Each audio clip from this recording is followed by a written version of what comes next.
of the Federal Capital Territory appears to be easing as school teachers and healthcare staff are back to work.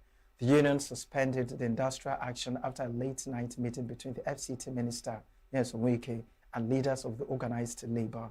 Correspondent Belinda Wobodo, who visited some schools and health facilities in Abuja, has the details. Public schools and health facilities in parts of Abuja are reopening after disruption caused by the strike action by workers under the Nigeria Labour Congress and the Trade Union Congress. At the junior secondary school in Mpape, Abuja, classes resumed with teachers and students returning to the classrooms.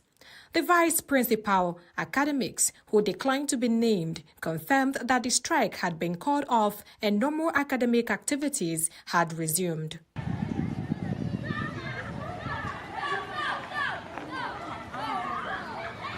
At the primary healthcare center, also in Mpape, health workers were also back on duty, attending to patients. Although officials declined to speak officially on camera, explaining that they were not in any position to give any update, they said only the area council and union leadership were authorized to speak on the matter. However, they confirmed that services had resumed following the suspension of the strike. There was a steady flow of patients, with medical staff attending to them. How are you?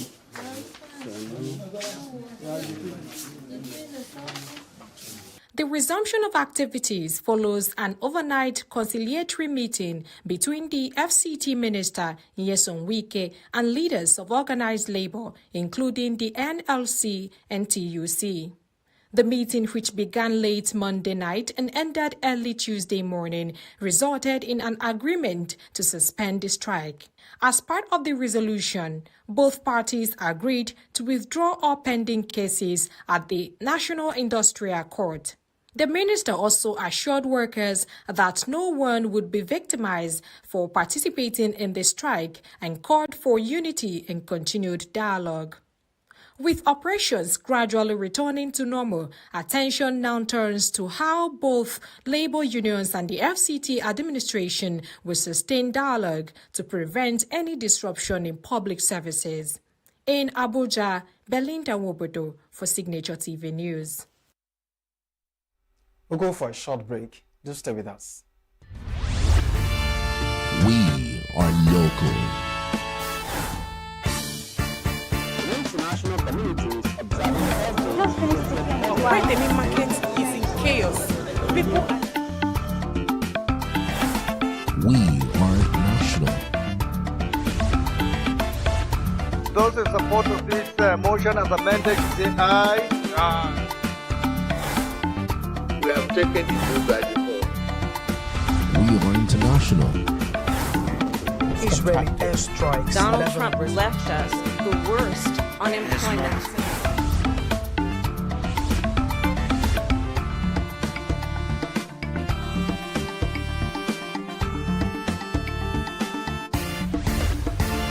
Signaturetv, news in your pocket.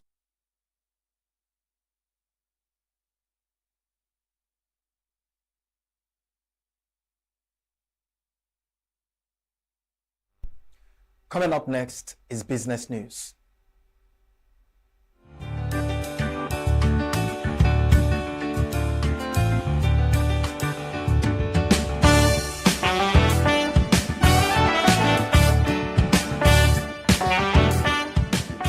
The Central Bank of Nigeria (CBN) will issue an implementation roadmap for open banking within 3 months to address technical gaps delaying adoption, according to its FinTech Report 2025. The plan includes rolling out standards, governance structures, and consumer awareness initiatives. The roadmap forms part of wider reforms, including regulatory sandbox upgrades, data portability rules, and regional regulatory passporting. The CBN also plans to introduce digital banking licenses and strengthen AI-based fraud detection as demand for open banking infrastructure grows among fintech firms.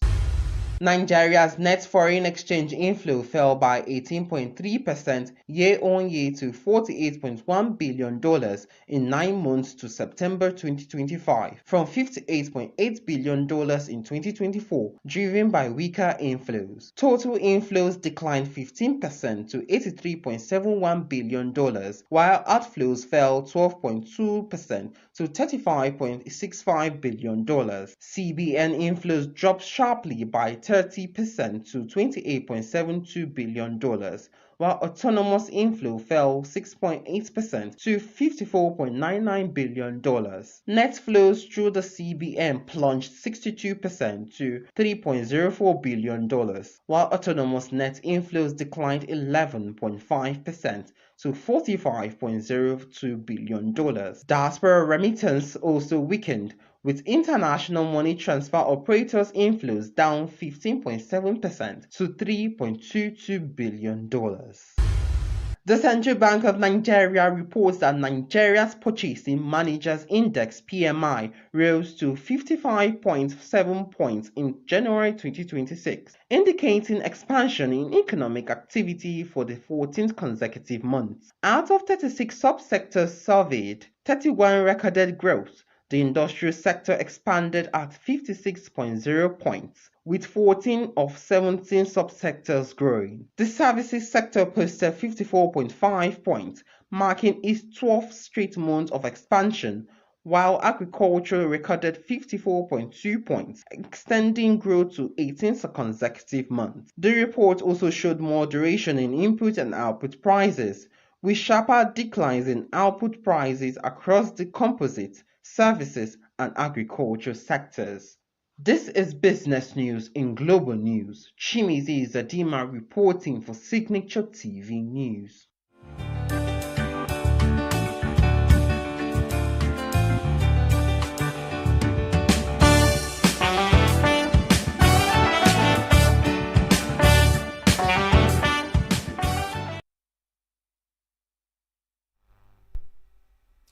Still to come, Trump's Board of Peace to convene in Washington, discuss Gaza, reports. UK police searching 2 properties linked to Peter Mandelson over Epstein investigation. More details on our foreign news. Sudan's Rapid Support Forces have launched a series of drone attacks targeting humanitarian aid convoys and fuel trucks across North Kordofan, killing at least 1 person and wounding several others. The North Kordofan state government condemned Friday's strikes on a convoy linked to the World Food Programme, urging the international community and United Nations bodies to impose sanctions on the RSF paramilitary group's leadership. The attacks occurred along the key road connecting the state's capital, El Obeid, with Kosti in neighboring White Nile states. Fighting between the government-allied Sudanese armed forces, the RSF has intensified across the Kordofan region since October 2025, after El Fasher fell to the RSF, where the group committed. According to the UN Office for the Coordination of Humanitarian Affairs, OCHA, the first strike at dawn hit 3 trucks in El Rahad. A second attack followed in the Allah Karim area near Es Samir, damaging 4 vehicles, including trucks carrying UN relief supplies. In Rawaba, 3 drones struck a transport truck and a fuel tanker, causing additional civilian casualties. The WFP has not yet issued an official statement. The Sudanese Doctors Network said the convoy was delivering assistance to displaced communities in El Obeid, where it came under attack, describing the incident as a blatant violation of international humanitarian law and a war crime. The group called for an independent investigation and stronger international measures to protect humanitarian workers and infrastructure. UN resident and humanitarian coordinator Dennis Brown said the trucks were traveling from Kosti to deliver life-saving food assistance to displaced families near El Obeid, where they were struck. She noted that the attack followed another drone strike earlier in the week on the WFP-related facilities in Yabus, Blue Nile State, which injured an employee. The brutal conflict between the Sudanese army and the RSF, now approaching its third year, has killed tens of thousands of people, displaced nearly 11 million, and pushed multiple regions into famine conditions. United States President Donald Trump's so-called Board of Peace, tasked with overseeing governance in the Gaza Strip as part of a U.S.-led peace plan, will convene in Washington later this month for its first meeting. The outlet, quoting a U.S. official and diplomats from 4 countries who are part of the board, reported on Friday that plans for the meeting on Friday 19th, which will also serve as a fundraising event for the reconstruction of Gaza amid Israel's genocide in the enclave, are still tentative and could change. Axios reports that the meeting is scheduled for the day after Israeli Prime Minister Benjamin Netanyahu is scheduled to meet with President Trump at the White House.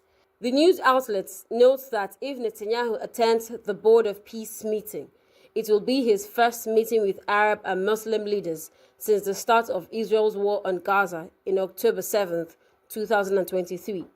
Critics have likened Trump's peace board to a colonial administrative authority and have accused the U.S. president of wanting to see the United Nations replaced with an international body of his own liking.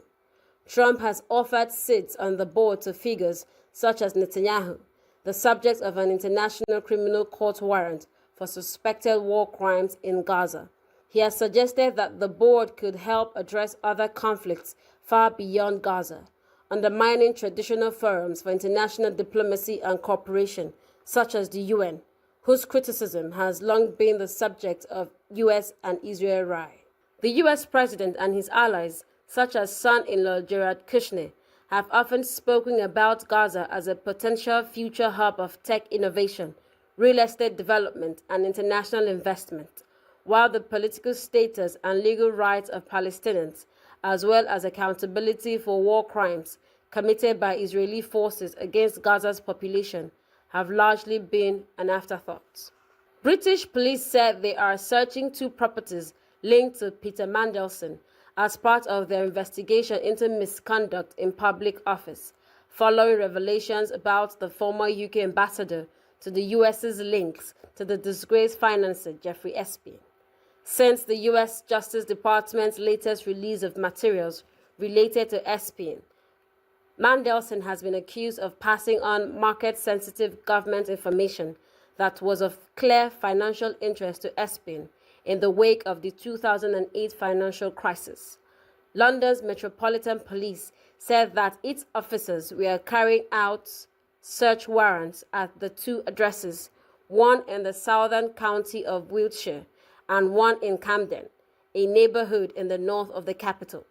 Mandelson resigned from the Labour Party on Sunday and stepped down from the House of Lords on Wednesday as fresh revelations about his ties to Jeffrey Epstein deepened a crisis for Prime Minister Keir Starmer. Starmer had appointed Mandelson as ambassador last year, despite his long-standing friendship with Epstein. The latest Department of Justice document release alleges that Mandelson leaked sensitive UK government information to Epstein while serving as business secretary in 2009, including forwarding a memo prepared by then Prime Minister Gordon Brown on debt reduction and tax policy. The World Health Organization, WHO, has said that a patient in Bangladesh died after contracting the Nipah virus, adding that it believes the risk of the disease spreading internationally still remains low. The WHO said on Friday that a patient died after being admitted into hospital on January 28th, where a team collected throat swabs and blood samples.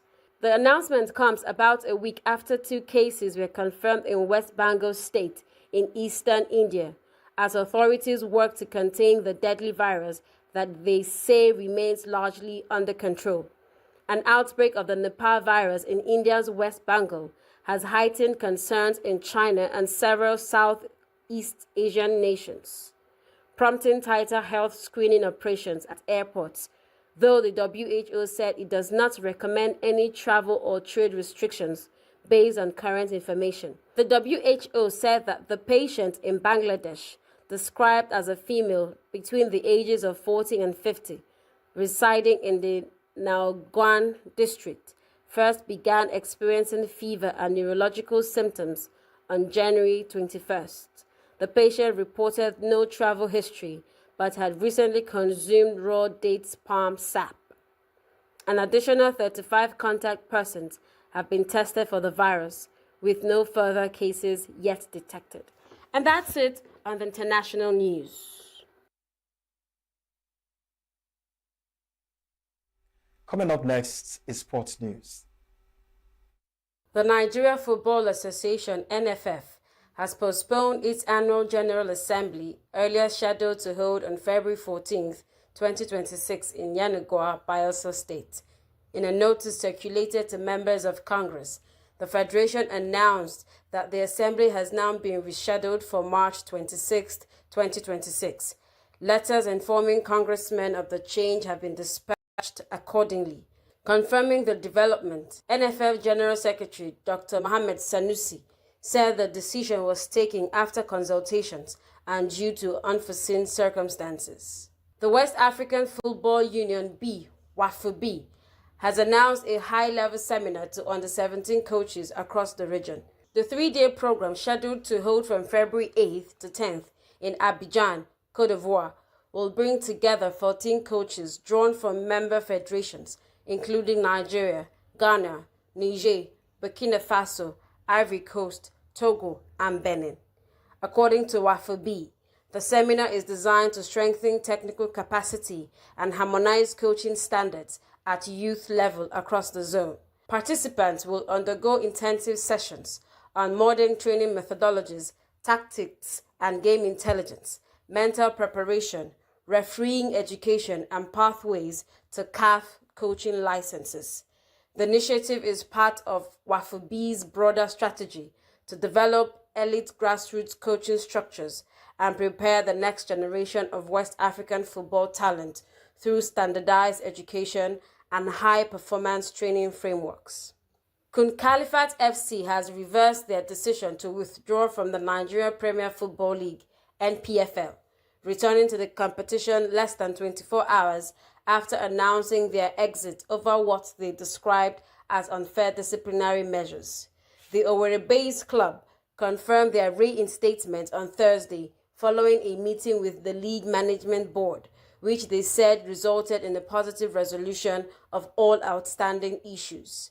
Kun Khalifat had earlier pulled out of the league in protest after being sanctioned for failing to honor a fixture against El Kanemi Warriors, a decision that sparked widespread debate among football stakeholders and supporters across the country. In a statement signed by the club's chief executive officer, Michael Amefula, Kun Khalifat expressed satisfaction with the outcome of discussions and confirmed that the club had been reinstated with immediate effect. With the matter resolved, Kun Khalifat will resume their league campaign and are scheduled to face Shooting Stars Sports Club of Ibadan on Sunday, February the 8th, at the Dan Anyam Stadium in Owerri. The club has urged supporters to turn out in large numbers for the fixture, describing it as a crucial match in their season. Kun Khalifat also thanked fans for their patience during the brief period of uncertainty and promised an exciting continuation of their MPFL campaign. St. Lucia's golden girl, Julienne Alfred, is set to make her competitive return this Saturday to begin her 2026 season. The reigning Olympic 100-meter champion has been confirmed for the Whoopee Classic in Fayetteville, Arkansas on February 7th, which comes after she withdrew from the Myros Games on February 1st, sparking brief speculation about her fitness. In Fayetteville, it represents a strategic return to a familiar environment, the Randall Tyson Track Center, where Alfred dominated during her collegiate years with the University of Texas. Alfred's entry into the Whoopee Classic signals her readiness to compete and fine-tune her preparations ahead of the World Indoor Championships in March. The weight of expectation will sit lightly on their shoulders when the marauding India opened their T20 World Cup campaign against a spirited US on Saturday, hoping to become the first team to defend the coveted crown. World number 1 India have only gone from strength to strength, despite losing two pillars in Rohit Sharma and Virat Kohli from their title-winning campaign of 2024, racketing up an overall 9 series wins since, including a rampant run in the Asia Cup last year. India's run-up to this tournament has been compared to the Australia of 2007 OD World Cup, a different era and in a different format. But the notion gets fuel from the fact that there isn't a single base that they have not covered. That's sports news on Signaturetv. I am Princess Ken Ochoma. Late Nollywood actress Auntie Ajara laid to rest. Nollywood actor Timini opens up on love life, and British rapper Signaturetv converts to Islam. Gwyneth Wonkota has details on the entertainment news. The late Nollywood actress Ajara Lasisi, popularly known as Auntie Ajara, has been laid to rest. The actress was buried on Thursday amid tears and prayers from family members, colleagues, and residents of her community. Videos and photos from the burial ceremony, which surfaced online, showed mourners gathered around her grave as Islamic burial rites were observed. The burial was attended by close relatives and a few colleagues from the Nollywood industry who paid their last respects to the late actress. Auntie Ajara died after a prolonged battle with liver disease, a development that threw the Nigerian film industry into mourning. News of her death was earlier confirmed by her management team, who described her passing as the end of a long and courageous struggle with illness. In the days leading to her death, appeals had been made by colleagues and supporters for financial assistance to support her medical treatment, drawing widespread attention and support from Nigerians at home and abroad. Following her death, her management announced that donations were no longer required and urged the public to stop sending money to the previously shared account details. Tributes have continued to pour in on social media, with fans and colleagues remembering Auntie Ajara for her simplicity, resilience, and dedication to indigenous film production. Nollywood actor Timini Ebuson has opened up about his love life and past relationship experiences, reflecting on how his views have evolved over the years. Speaking in an interview with Jay on Air, the 38-year-old actor admitted that he once believed financial stability was the most important factor in relationships. However, he noted that his perspective has shifted with time and maturity. While Timini still considers money an important element in romantic relationships, he emphasized that it should not be the sole contribution a person brings to the table. According to him, true connection goes beyond wealth and must include personality, character, and core values. British rapper O'Clennell Caesar Sue, popularly known as Central C, has revealed that he has converted to Islam. The rapper disclosed this during a recent live stream. He revealed that he had changed his name and taken his Shahada, officially becoming a Muslim, as his friends congratulated him. Before his latest revelation, Central C didn't explicitly declare a formal religion. Central C was born on 4th June 1998 in London to an English mother and father of Guyanese and Chinese ancestry. His parents separated when he was 7. He grew up with his mother and 2 younger brothers in Shepherd's Bush. Central C began his music career with an appearance on a new deleted episode of Fire in the Street series in 2014. His first song appearance was on the Iron on Nothing remix alongside Jay Hughes and more in January 2015. He released his breakout single Day in the Life on 14 June 2020. Since his debut, Central C has earned the status of the superstar in the UK drill music scene.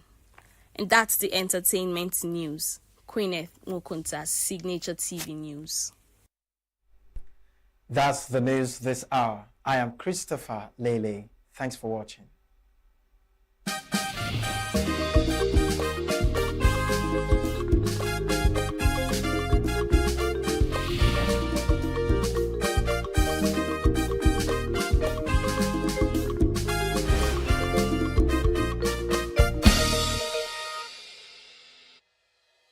Health is more than a diagnosis. It's your lifestyle, your choices, and your future. Join us on Inside Health, your weekly deep dive into the stories, science, and solutions shaping your well-being. From expert interviews to real-life journeys of healing and hope, we cover it all. One of the complications of cancer management or treatment is they have some of them at one point in time, you see them having anemia.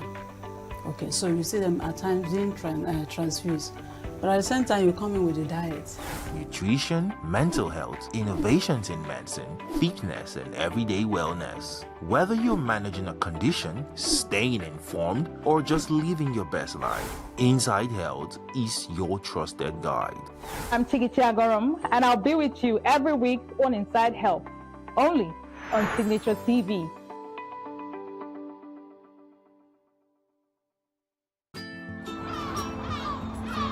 Bright and early as the day breaks, as the newspaper headlines trail the stories that shape the day. We at Signaturetv trail the headlines that trail the day. We interrogate the headlines. We analyze the stories that make the headlines. Wayek is overrated, and they even overrated themselves and went into CBT. They are insensitive of some Nigerian children who have never had what they call CBT. With passion and emotion, we drive the conversation to change a narrative. Let nobody be deceived by Nigerian high level of performing in agriculture export. We are still where we are. Newspaper review on Signaturetv every morning on Signature Morning, weekdays, and Signature New Day, weekends. Newspaper review on Signaturetv. We do not just review the headlines, we make the headlines relevant to our daily lives.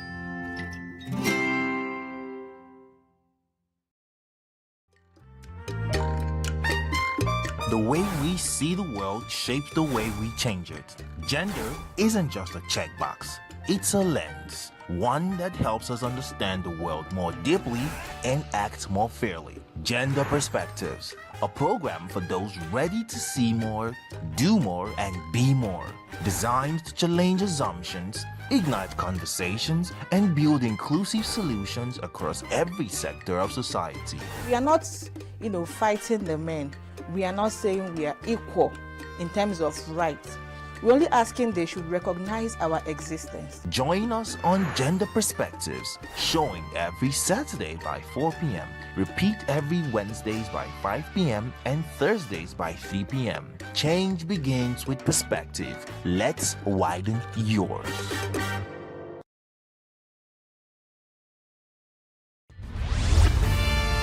We are local.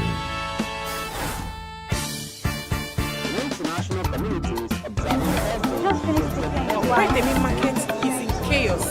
People are... We are national.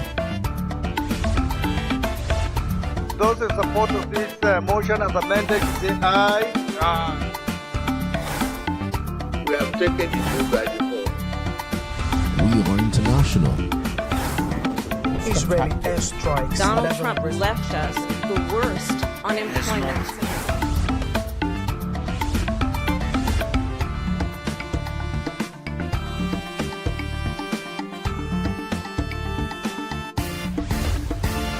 Signaturetv, news in your pocket.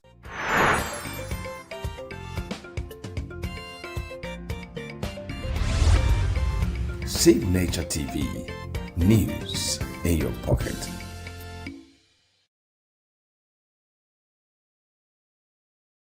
We come from a place of values, a place where hard work and discipline is taught early. We were taught that excellence is intentional so that we stand firm, build and do our work well.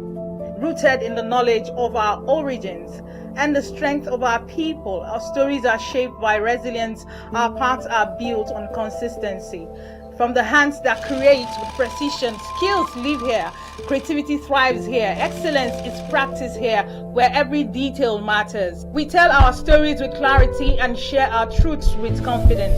We build influence with intention. Our voices reflect who we are and carry our identity. We build a strong foundation in the dignity of honest work, pride in showing up every day, strength in consistency, respect for the process, and strong value in our efforts. This is who we are, rooted in service to humanity, guided by compassion, driven by responsibility beyond self, committed to life, and purposeful in every action we take.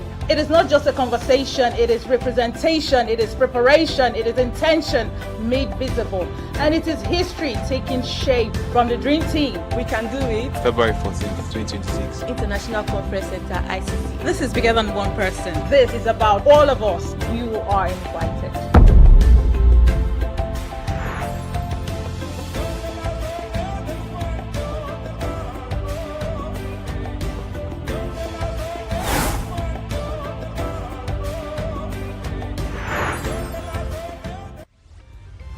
Signaturetv, news in your pocket. Every second, every minute, every day, news is breaking.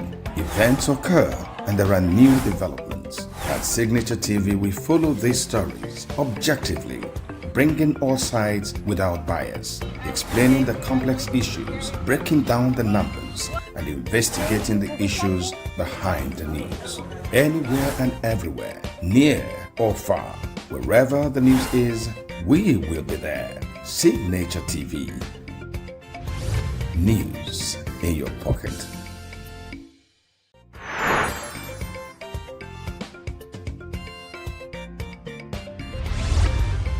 Signaturetv, news in your pocket.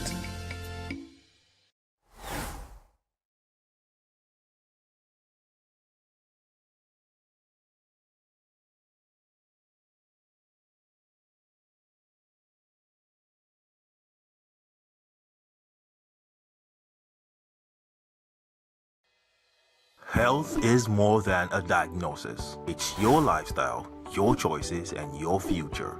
Join us on Inside Health, your weekly deep dive into the stories, science, and solutions shaping your well-being. From expert interviews to real-life journeys of healing and hope, we cover it all. One of the complications of cancer management or treatment is they have some of them at one point in time, you see them having anemia. Okay, so you see them at times being transfused. But at the same time, you come in with a diet. Nutrition, mental health, innovations in medicine, fitness, and everyday wellness. Whether you're managing a condition, staying informed, or just living your best life, Inside Health is your trusted guide. I'm Signaturetv, and I'll be with you every week on Inside Health, only on Signaturetv.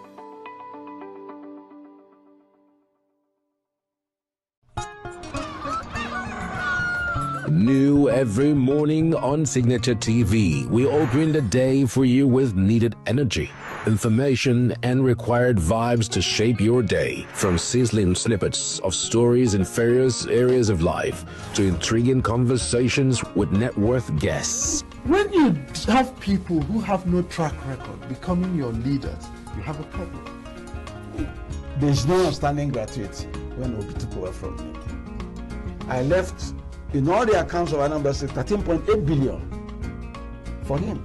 Your day cannot be complete without Signature Morning on weekdays and Signature New Day on weekends. There is no better way to start your day except Signature Morning and Signature New Day every day on Signaturetv.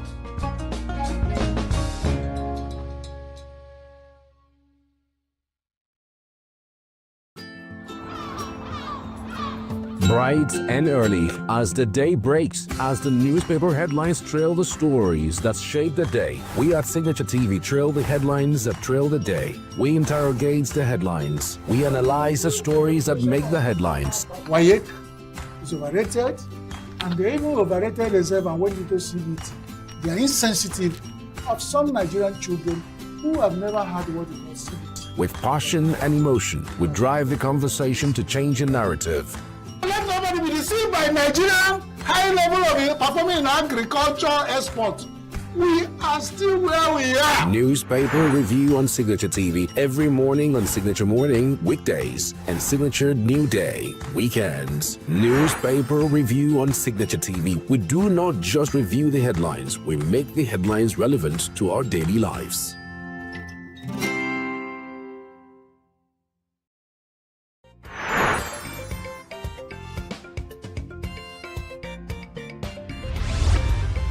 Signature TV, news in your pocket.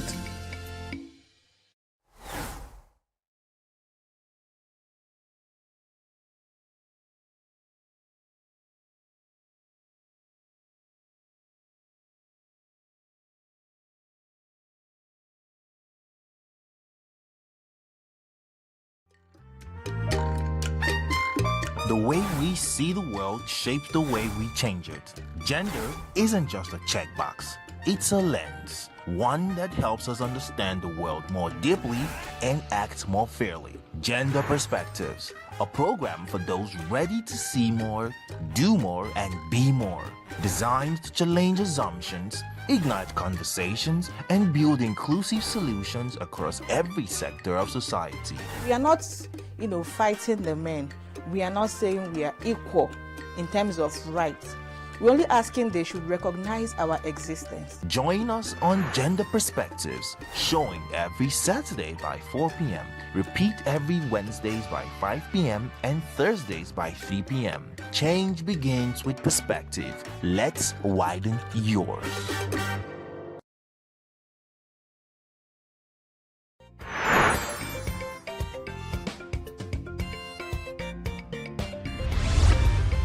Signature TV, news in your pocket.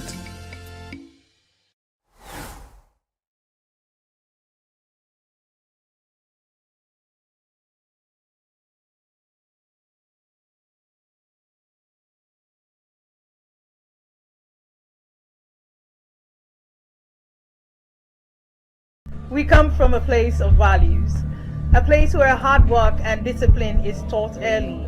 We were taught that excellence is intentional so that we stand firm, build and do our work well.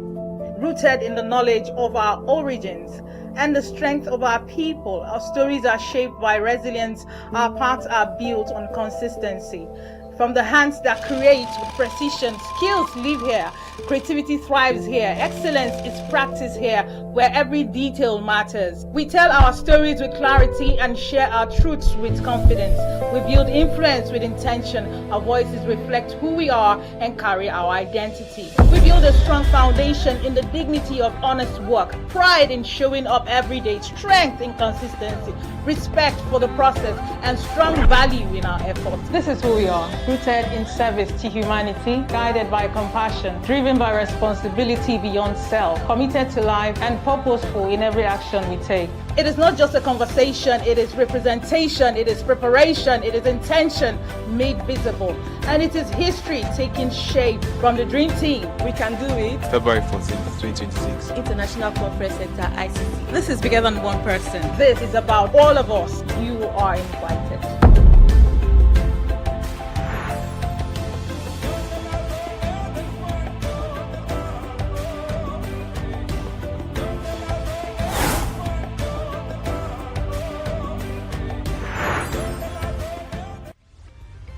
Signature TV, news in your pocket.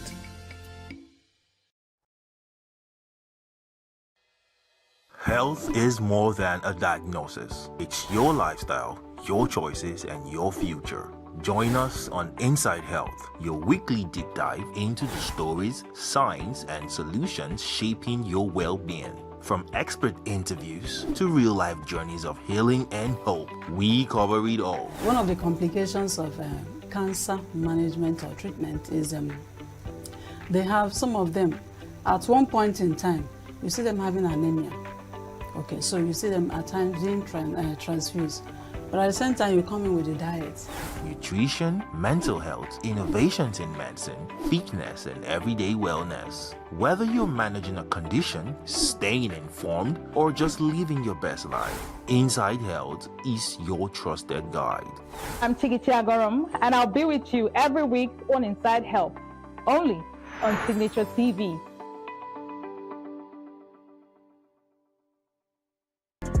Get plugged into the heartbeat of entertainment on The Hub, your ultimate show on e-vibes. From trending stories and social media drama to top charting music, must-watch movies and exciting moments from the world of arts, we've got it all. Join us for unmissable conversations with your favorite entertainment personalities, plus fun segments every week. I should try harder, so... Okay, I don't know that one. Outfit of the day. Oh, I don't do that. That's some Gen Z stuff. Oh, now you say it's a Gen Z stuff. It's everything you love about entertainment, served fresh every week at 1 p.m. with weekend repeats just in case you missed it.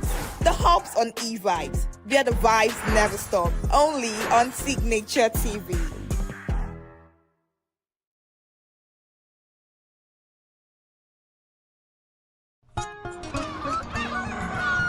New every morning on Signaturetv, we open the day for you with needed energy, information, and required vibes to shape your day. From sizzling snippets of stories in various areas of life to intriguing conversations with net worth guests. When you have people who have no track record becoming your leaders, you have a problem.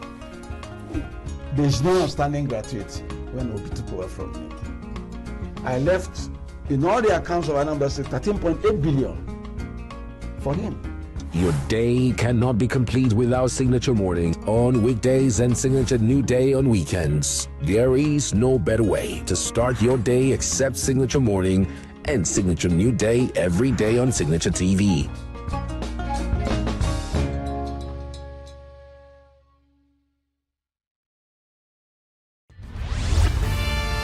We are local. International communities observing every Right, the main market is in chaos. People We are national. Those in support of this motion as amended, say aye. Aye. We have taken the bill by default. We are international. Israeli airstrikes. Donald Trump left us the worst unemployment.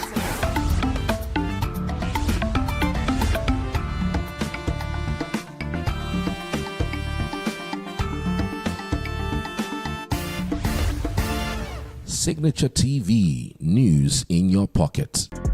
get plugged into the heartbeat of entertainment on The Hub, your ultimate show on e-vibes.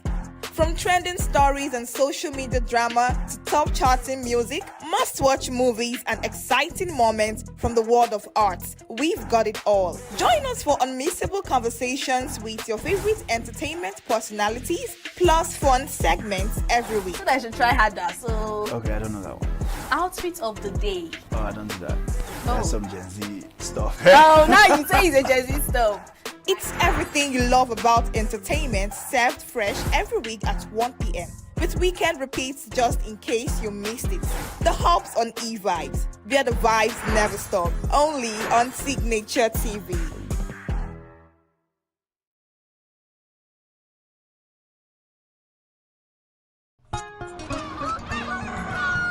New every morning on Signaturetv, we open the day for you with needed energy, information, and required vibes to shape your day. From sizzling snippets of stories in various areas of life to intriguing conversations with net worth guests. When you have people who have no track record becoming your leaders, you have a problem. There's no outstanding gratuity when Obi took over from me. I left in all the accounts of Anambra State 13.8 billion for him. Your day cannot be complete without Signature Morning on weekdays and Signature New Day on weekends. There is no better way to start your day except Signature Morning and Signature New Day every day on Signaturetv.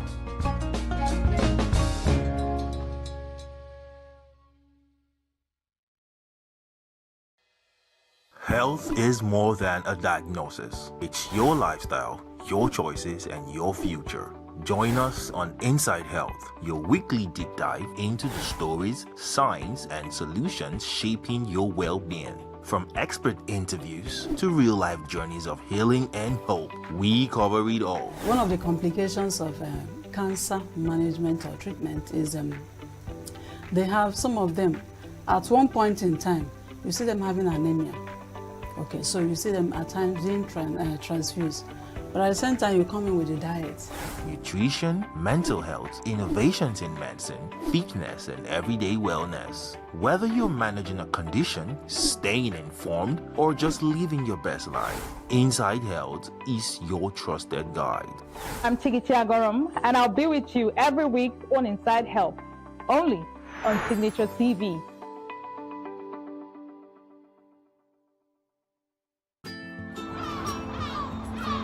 Bright and early as the day breaks, as the newspaper headlines trail the stories that shape the day. We at Signature TV trail the headlines that trail the day. We interrogate the headlines. We analyze the stories that make the headlines. Why is overrated, and they even overrated themselves and went into CBT. They are insensitive of some Nigerian children who have never had what it was CBT. With passion and emotion, we drive the conversation to change a narrative. Let nobody be deceived by Nigerian high level of performing in agriculture export.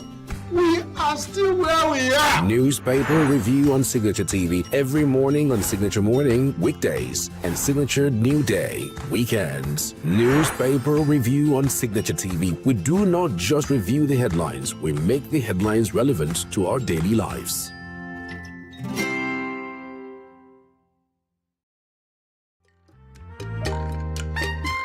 The way we see the world shapes the way we change. Let's widen yours.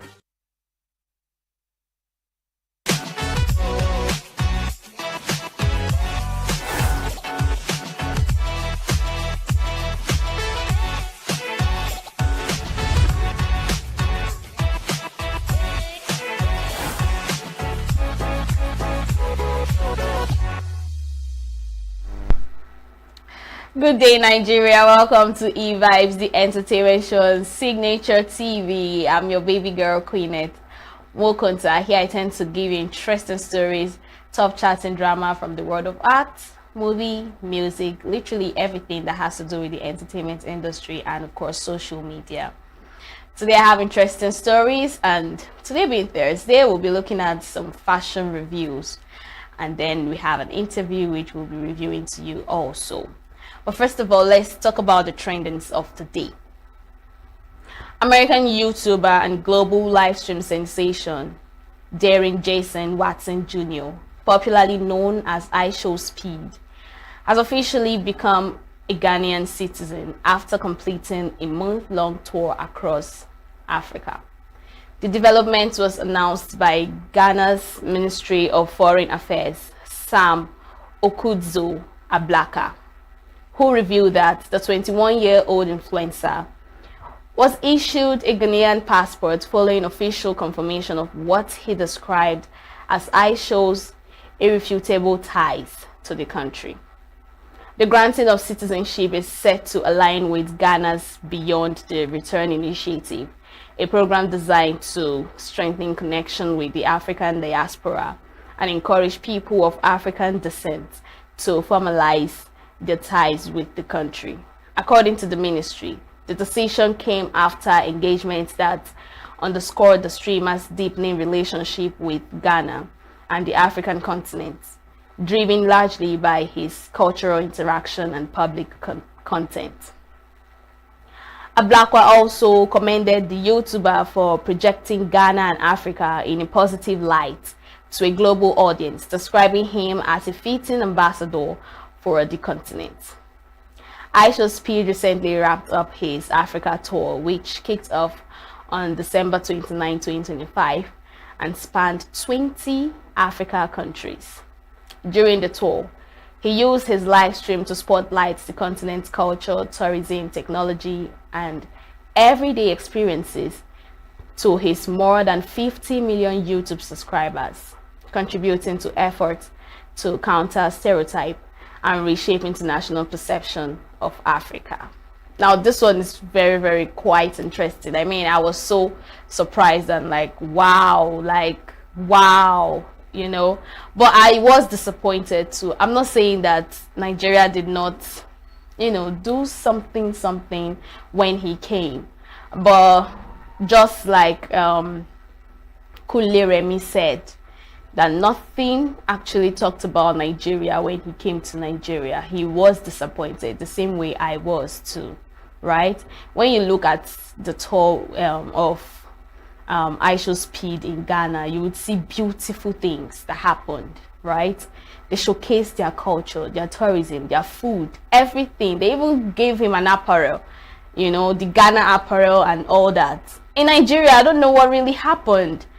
And he said he was not going to visit, that he's not going to visit Nigeria again. This is embarrassing. I know that we have a whole lot going on, but Aisha Speed is a YouTuber. He's not a small person. And he came to Nigeria as one of the Africa country which he's on a tour on. And all we could do was constitute a nuisance, do all sorts of irresponsible things that would even, you know, we already have something going on and Nigeria already has a picture in people's mind. Now we had to like add more picture to it. It was embarrassing, honestly. Nothing to show for it. The only good thing we had was, when he tasted the jollof rice of Ghana and Nigeria, he picked Nigeria. Just that. Nothing else. Nothing interesting, nothing intriguing, nothing exciting. That, he came to Nigeria, he would never ever forget it. Yeah, most people would say the citizenship is irrelevant, it's not that important and all, but he got it. He got it. They showed their culture, they showcased everything that has to do with Ghana, and he got it. We did not get anything, nothing, just that, our jollof rice is delicious, it's better than Ghana's own. This, we need to do better. The only thing we know how to do, according to Remy, is to stand and beg. Anyways, the family of late gospel singer Omije Ojumi has clarified the reasons behind the cancellation of burial plans earlier proposed to some of her colleagues, urging the public to disregard misleading social media claims. Speaking at the Service of Songs and Artists Night in Lagos on Wednesday, her brother-in-law, Mr. Femi Eriton, said the family decided to handle the burial independently after disagreements with members of the gospel music community. He dismissed reports of family conflict, stressing that they remain united, noting that many people are crying more than the bereaved. Eriton explained that although the family head, Mr. Wale Akinanu, initially agreed to a quick burial due to health concerns and emotional strain, further discussions led the family to opt for a more dignified, carefully planned burial, considering that Omije Ojumi was survived by a husband and children. He said attempts to communicate this decision to representatives of the artist failed, leaving the family with no choice but to take full responsibility of the burial arrangements. Eriton also condemned the video by a self-styled prophet, alleging that the family was soliciting funds and seeking artist intervention, describing the claim as false and warning of legal action if no evidence is provided. Despite the controversy, he thanked artists who supported the family and honored Omije Ojumi, though only a few guest artists attended the Lagos Service of Songs. I wonder why. But you know, when I said a whole lot of court case will be happening this year, because most people just tend to set camera on their light, set their tripod and say whatever they want to say. Most people even say it on stage, on pulpit, anywhere. All because we have the right of speech, freedom of speech, right? Yeah, that's how it's been said, freedom of speech. And you just say things without evidence. Now her brother-in-law is saying that if you don't have evidence to these claims, we'll meet in court. The good thing is that lawyers are going to, money would be dancing in their pocket this period because it's not going to be free. Money will be spent, right? May her soul rest in peace. I mean, in the midst of all this drama, burial arrangements and all, the prayer is may her soul rest in peace. She was knocked down with a very serious illness, and this is a gospel artist that decided to use her voice, her talent to glorify God. Unfortunately, health had its way and death also had its way. So all we need to pray for is she rests in peace. Now, Nollywood actress Angela Okori has been remanded at the Suleja Correctional Center following her arraignment over alleged cyber-related offenses. Okori was arrested in Lagos on Tuesday by operatives of the Lagos State Criminal Investigation Department. Confirming the development on Wednesday, the Lagos State Police Public Relations Officer Abimbola Adebisi told the Cable Lifestyle that the actress was taken into custody by the Nigeria Police Force National Cybercrime Center in Abuja. Filmmaker Ajemba Stanley also confirmed that Okori was charged to court on Wednesday and subsequently remanded. In a series of social media posts, Stanley criticized the process, describing it as an abuse of power. He vowed to travel to Abuja to secure her release, urging authorities to follow due legal process. Stanley further claimed that he would be in Abuja to follow up the matter, warning that human rights groups were monitoring the situation. While the police have yet to issue an official statement detailing the specific charges, industry sources suggested that the case may be linked to Okori's long-running and public feud with fellow actress Mercy Johnson. The dispute escalated last year after Okori made controversial claims about Johnson's health and accused her of hypocrisy, allegations that sparked widespread backlash online. As of the time of filing the report, the police had not disclosed further details on the allegations against Okori. You know, when Mercy Johnson made that video, like, she took out her time to talk for about how many minutes? More than 5 minutes, saying that she's not going to hear any sorry from anybody. She would not listen to anybody begging for anybody. Now, we are still wondering what could be the cause of this arrest. Maybe because of what happened last year, the allegation, the statement, the cyberbullying and everything. And now, maybe she's ready to handle it right now, because they said they booked her flight to Abuja, which is very funny. They gave you a very comfortable, Now, this person saying that, things should be done the right way and all that. Yeah, people will tend to say whatever they want to say. But the truth is, she can't just be accused of cyberbullying just like that if she did nothing, right? She is a celebrity. You can't just accuse her just like that. So the truth is, we meet in court.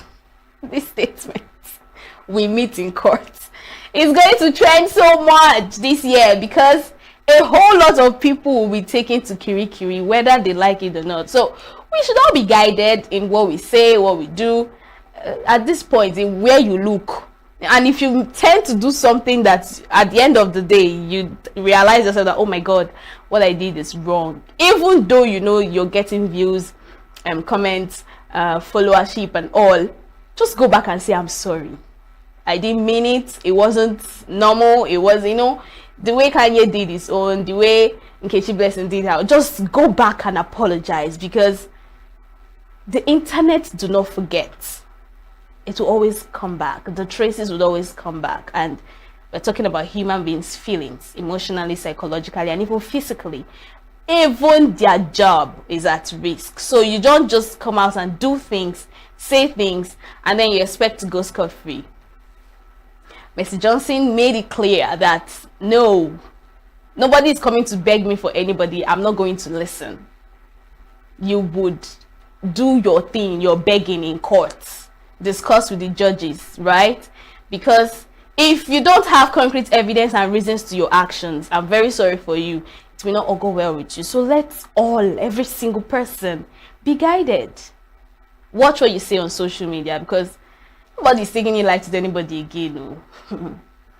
Anyways, Nigerian comedian D1, whose real name is Adirumbi Adekunle Dayo, has received a summon from the Force Intelligence Department, FID, Lagos, for what was described as a routine fact-finding interview scheduled for Monday.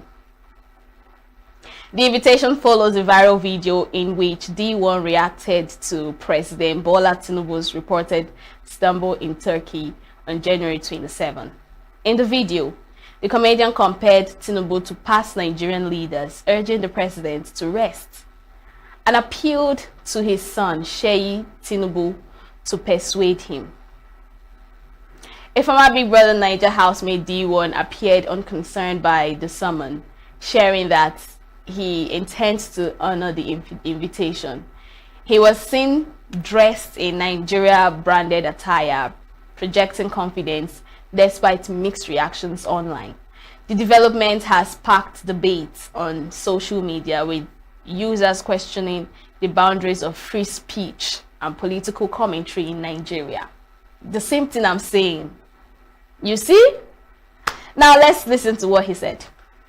Dear Nigerians, the Nigerian police force has invited me, and I'm going to read the content of the letter to you. The Commissioner of Police, the Nigerian Police Force, Force Intelligence Department, FID, Lagos Annex, Kensalem House, Obalinde, Lagos, Adirumbi Adedayo, aka D1, letter of invitation. This office is conducting an inquiry in which there is a reasonable ground to invite you for a routine interview. Number 2, it is a fact-finding invitation, and you are requested to interview the Commissioner of Police through the OC-CIOS team. Venue, FID Annex Office, Kensalem House, Obalinde, Lagos. Thanks for your cooperation. Signed, the Commissioner of Police, Force Intelligence Department, Annex, Obalinde, Lagos, CP Akaniyeni Ezima, Commissioner of Police, FID, FHQ, Annex, Lagos. Now, to the Inspector General of Police, sir, Mr. Kayode Egbetokun, I saw something strange that happened in Turkey and that involved our president, our dear president, and I aired my view as a normal Nigerian.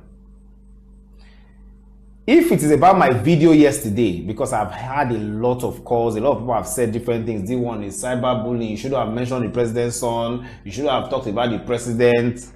You know, some people have said, oh, something happened, somebody involved your name, they want to use you to find somebody, different things. But if it's about my video yesterday, I do not regret it. And I don't think I have done anything wrong or said anything wrong. I will not apologize if it is about my video yesterday. As a good citizen of Nigeria, on Monday, by God's grace, I'm going to honor this invitation, and I'll be there at Kensalem House, Obalinde. I will keep Nigeria.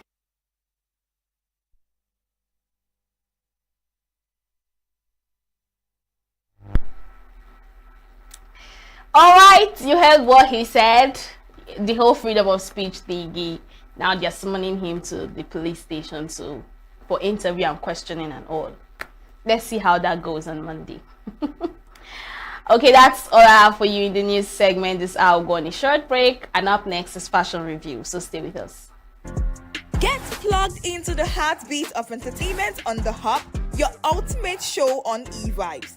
From trending stories and social media drama to top charting music, must-watch movies and exciting moments from the world of arts, we've got it all. Join us for unmissable conversations with your favorite entertainment personalities, plus fun segments every week. I should try harder. So Okay, I don't know that one. Outfit of the day. Oh, I don't do that. That's some Gen Z stuff. Oh, now you say it's a Gen Z stuff.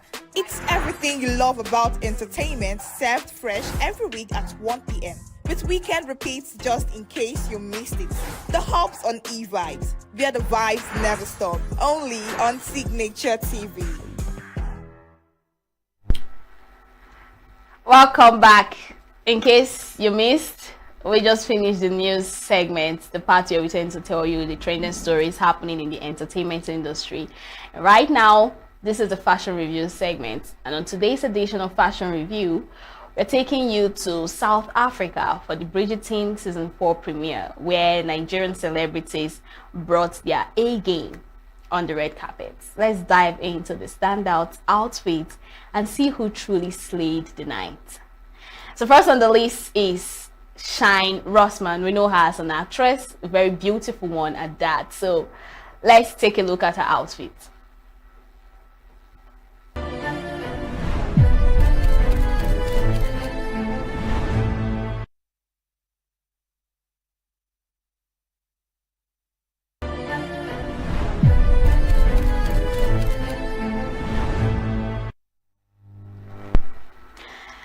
Now Shine is giving Diamond of the Season. She was looking so beautiful. I mean, that clothes suits her so well. I don't know how these fashion designers do it, but her outfit was so gorgeous and outstanding. Like the gloves, the mask, she had this whole pink mask and everything. It was really beautiful. I always trust Nigerians when it comes to outfits and, you know, things like this, to come rep themselves in another country. All right, up next is Idia Asian. Let's take a look at what he wore to the premiere.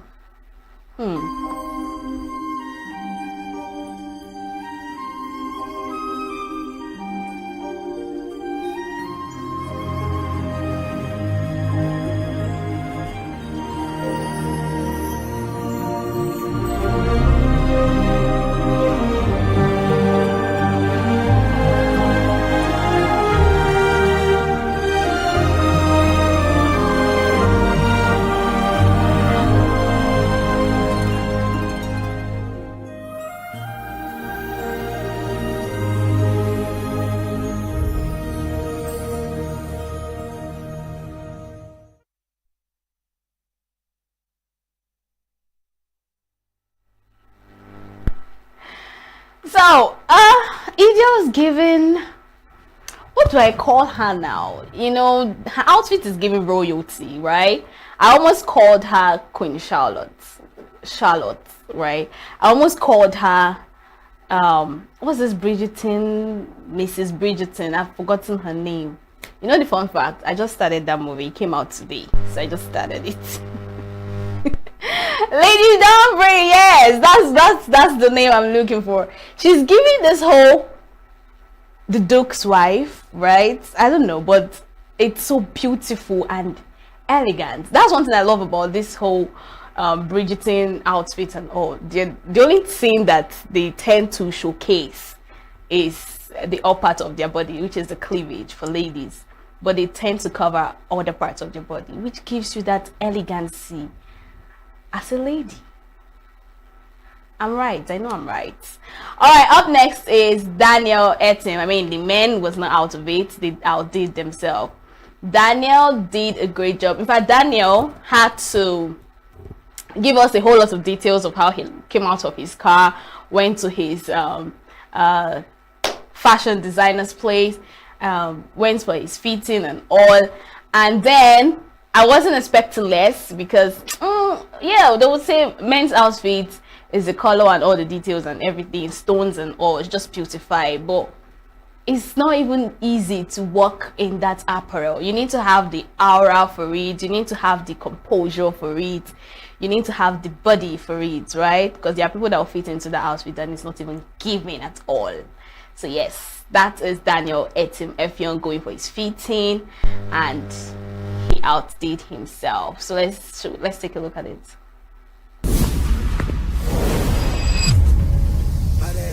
Happy to pull up on you right now, baby, right now. Originally no be China, oh no be China. From today, I want the day. kutanda, na kupenda. Me I like the bunda, biggie softy bunda. Me I kutanda, na kupenda. Me I like the bunda, biggie softy bunda. The name's Sherlock Holmes and the address is 221B Baker Street.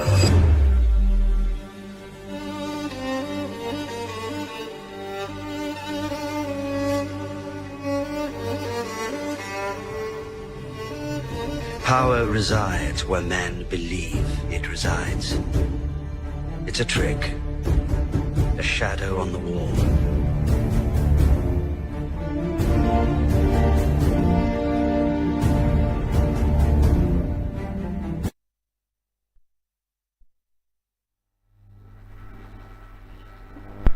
That was effortlessly. They don't call men gorgeous. What do they call them now? Fine, handsome. I don't know. It just carried the pride, the color, and everything. It's beautiful. All right. Up next is Efe. Efe outfit was giving Penelope, right? Because that family tend to love flowers, colors, yellow, blue. A whole lot of details happening in their outfits, right? But it's also beautiful. So let's take a look at Efe's outfit.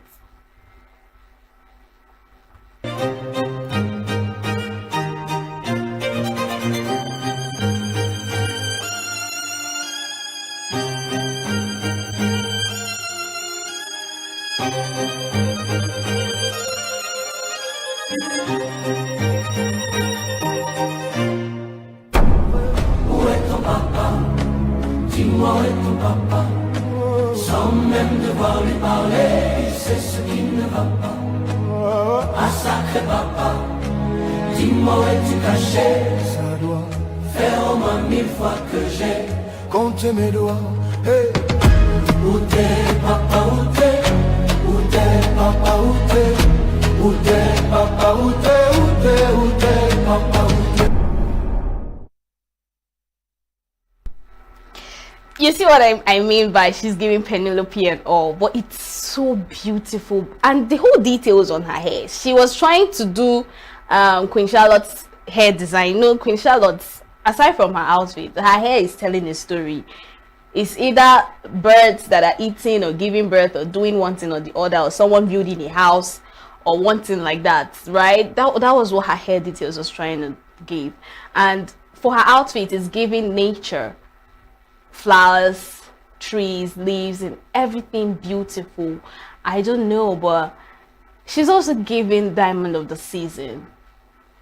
One of these dukes should see her and get married to her. That's what she's telling you. Like, you can't just take your eyes off me. That's what the details of her appearance looks like, and maybe I'll be the next queen. Okay, finally is Uzarukwe. Uzarukwe didn't do much of videos, so we just had pictures of him. Uzarukwe is giving the richest duke in London. Oh my god. In fact, I in my mind I said I think he should be the duke of the season, right? What do they call the man of the season now? I don't know, but he should be the man of the season to pick the diamond of the season. So you decide who he will pick. Is he going for Shine, Idia, or Efe? But yeah, he outdid himself. He's giving that young, strong, rich, royal man and ready to pick a wife in the ballroom. So who is that beautiful diamond ready for me? The aura, the composure, every single details was. And one thing I love about this whole outfit the Nigerians had to do in that South Africa premiere is the color they chose. I mean, they outdid themselves with colors, and I loved it. Every single details of their outfit. They fall our hand, when it comes to things like this. You get where then they fall our hand, but they outdid themselves, and we should give it to them whether we like it or yes. Okay, that's all I have for you on fashion review today. We'll go on a short break, and up next is the conversation segment, so stay with us. Get plugged into the heartbeat of entertainment on The Hub, your ultimate show on e-vibes. From trending stories and social media drama to top charting music, must-watch movies and exciting moments from the world of arts, we've got it all. Join us for unmissable conversations with your favorite entertainment personalities, plus fun segments every week. So I should try harder. So Okay, I don't know that one. outfit of the day. Oh, I don't do that. That's some Gen Z stuff. Oh, now you say it's a Gen Z stuff. It's everything you love about entertainment, served fresh every week at 1 p.m. with weekend repeats just in case you missed it.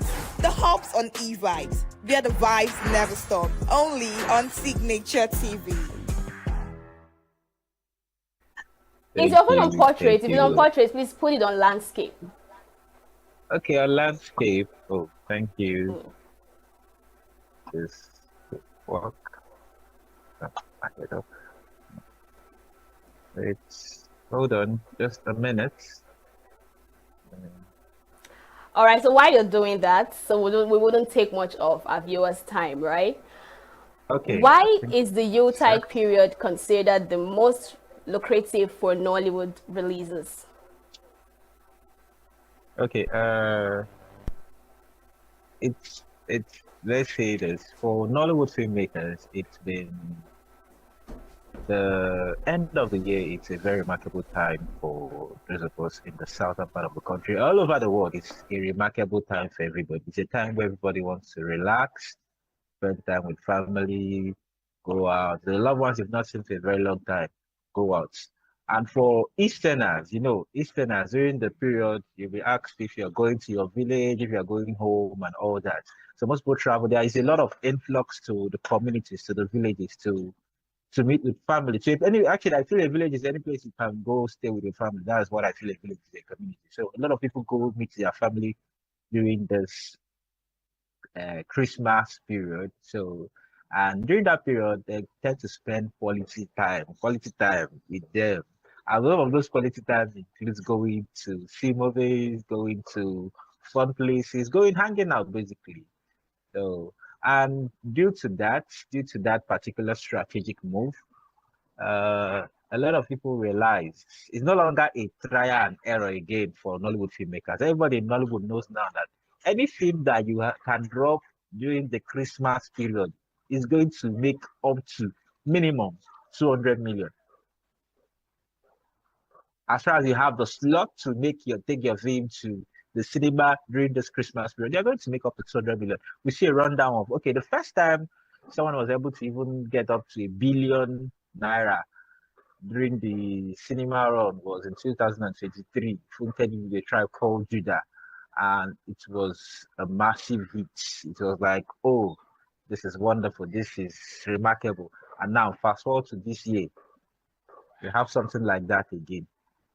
This time it's like double. So it's something that we need to understand, that it's a culture and it's a tradition that is now being imbibed into people, like this is a time to spend. It's normally a time to spend time with family. So it's a time to see them, have quality time and all that. So I feel it's because of the demand for family time, the demand for quality time with family and all. That's what makes this period a very interesting time for filmmakers, film producers. Personal question now. How was your holiday? Because I know with you people producing massive movies, I don't think you had enough holiday. Actually had a holiday. I think I was in Cross River. Yeah, I traveled to Cross River. I traveled to Cross River, and then I went. No, normally as a filmmaker, one thing I always advocate for people is just make sure you take care of yourself. You have one life. Make sure you take care of yourself. So I like taking care of myself to the extent that I can. My holiday was wonderful. Although I didn't spend time with family yet. All right, no problem. So now, how does the festive season influence ticket sales compared to other times of the year? Because it seems this festive period is a very special time for filmmakers, like you earlier said, is becoming a culture. But like, how exactly does this affect ticket sales? Okay, so let me say this. Ticket sales increased from around 3,000 or so. See, what I'm sure is there's a 37% price increase during this Christmas period, during the past Christmas period. You cannot go to a cinema and get a ticket for less than 5K. So you can imagine, do the math for less than 5K. I'm not sure. In this country, I stay in ENUGU, so most of the cinemas here, the Havana, the Genesis, you can't get a ticket for less than 5K. And understand there is a demand, and it's a lot of economics. When there is a demand for stuff, a lot of people want to, possibly, yes, there is demand. Everybody is available. It's like, let's use the weekend for an example. We know that normally during the weekend, people tend to go to bars have their most sales during the weekend. It's the same thing that happens to films during the Christmas period for filmmakers. This is a time where filmmakers tend to see the big box, like the biggest box any filmmaker will ever make if you drop your film during Christmas. Unless you have a strategy that can defy it. And truth is this year alone, Nollywood beat Hollywood to the box office, as far as Nigeria is concerned. Nollywood beat 49.4%, while Hollywood films are doing 48.8%. So we beat them by a margin. Like, demand for Nollywood content in the cinema this period was higher than the demand for Hollywood content. And it's a good thing for us, knowing that a lot of people will be like, I know they watch Nigeria. We have I know they watch Nigerian film crowd. But truth is this, I feel that why this thing happened is this. The people that came back, they want to see the film. I'm just saying, I'm trying to be in people's mind, because we did a survey and we realized that a lot of people that were in cinema during this period were family people. You see the dad, the mom, everybody dressed in red, looking all wonderful. And most of them just came in. They want to see. They're exploring their city. They're exploring whatever that is around them. So you see them come in troops and go, oh, this Nigerian film, let's go and watch it. And it's funny because most of them, they are used to the Hollywood, because Hollywood is global. Hollywood is international. But for us, this time around, it was, this Nigerian film, let's go and watch it. And it made so much sense. It made so much sense. Absolutely. All right. So now, does the rush to release multiple films at the same time? Because I'm speaking as a normal Nigerian citizen right now. If you go to YouTube, that festive period is bright for the season. Christmas this, Christmas that, Yuletide days, you know, things like that. Now, my question is, does the rush to release multiple films at once affect the quality of storytelling and production?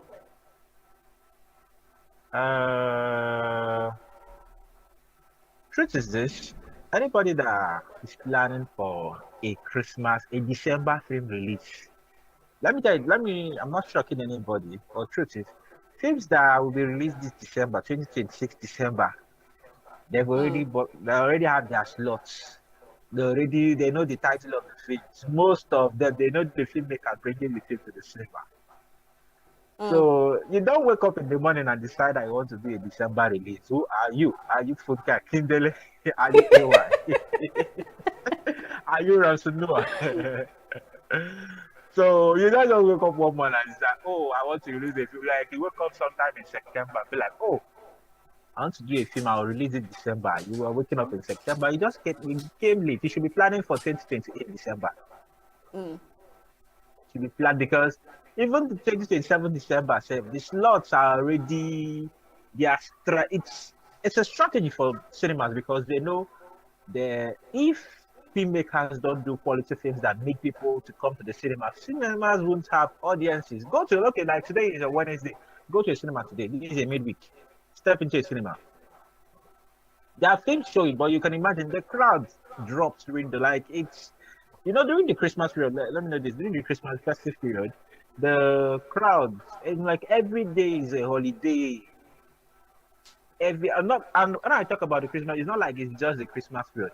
You see, during the Easter period, the August season, when there is vacation, those are also peak period for filmmakers. But Christmas is more remarkable because you have a lot of traveling to see family that happens, and that's why people come to watch film. That's why people go to the cinemas with their troop. this period, people you see in cinema are young couple. Let's go on a date. People, those are people you see in cinema. So that's it. All right, all right. Now, are there creative compromises made to meet the holiday release window? Like, are there things you guys say, oh, let's compromise and do this to make sure that we meet the demand of our audiences? There is always a compromise, sincerely. Even in the best, even if a film you want to release now, it mustn't be Christmas, there is always something you compromise on. But the truth is, the story, once you have a story, as a filmmaker that has, okay, I want to release a film for Christmas, you have the story, you have everything you want to place, there is always something you're going to compromise on. But truth is, whatever you compromise on, because the truth is, a lot of people that see an end product don't know what the person that was thinking had in mind. The end product is not necessarily what the person had in mind before they started shooting. The end product is, okay, what we've shot finally. We had this manual, we had this proposal, this is what we wanted to film. For long run, long runs, and then we've shot our film. This is what we have, and this is what we are putting out there.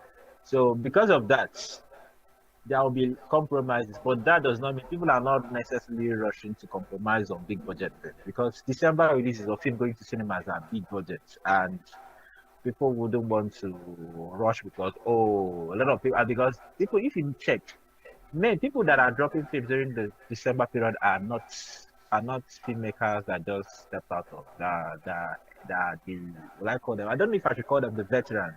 They are the ones who've been seen since the past 5 years. They are the ones that still have that same to go to the cinema. They are the ones that are repetitively yet. They've done it before, they are coming to do it again. These are the guys you see. So they already have a track record. They already have a history of doing this. They already have, because sincerely, not every film should go to cinema, but most people don't know this. Not every film that you do. Cinema films are big budget. You need to have up to a minimum of, you should be looking at 150 to 200 million to do a cinema project. That's what you should be looking at. So if you don't have that money, nothing concerns you concerns cinema. That's gonna be doing TV or even YouTube. Nobody will bother you for those ones. Just focus on YouTube. Right, right. Now, do filmmakers consider cultural or traditional themes specifically for Yuletide releases? Because almost all the movies portrays modern lifestyle and all. Okay, when we talk culture, as a filmmaker, me personally, I love the Igbo culture. Most of the films I tell, I'm trying to see how to make Igbo culture mainstream. Because truth is, Living in Bondage still remains the first film that commercialized filmmaking for film people. It was the film that let people know that, this filmmaking thing can be commercialized. That was Living in Bondage for us. So, and we need to know that most filmmakers understand if there is a commercial angle to this thing. We're looking to what is in demand, what will people want to watch, what will people spend to watch. You are now talking of cinema, you're not looking at YouTube now. What will people pay 5,000, 6,000? What would they easily part away with their money to go and watch? And most of these people would not necessarily come to the cinema to be watching cultural things during Christmas. But truth is this. I feel Home Alone is a hugely cultural film. Home Alone is the best-selling Christmas film of all time. Every Christmas, that film is always speaking number one.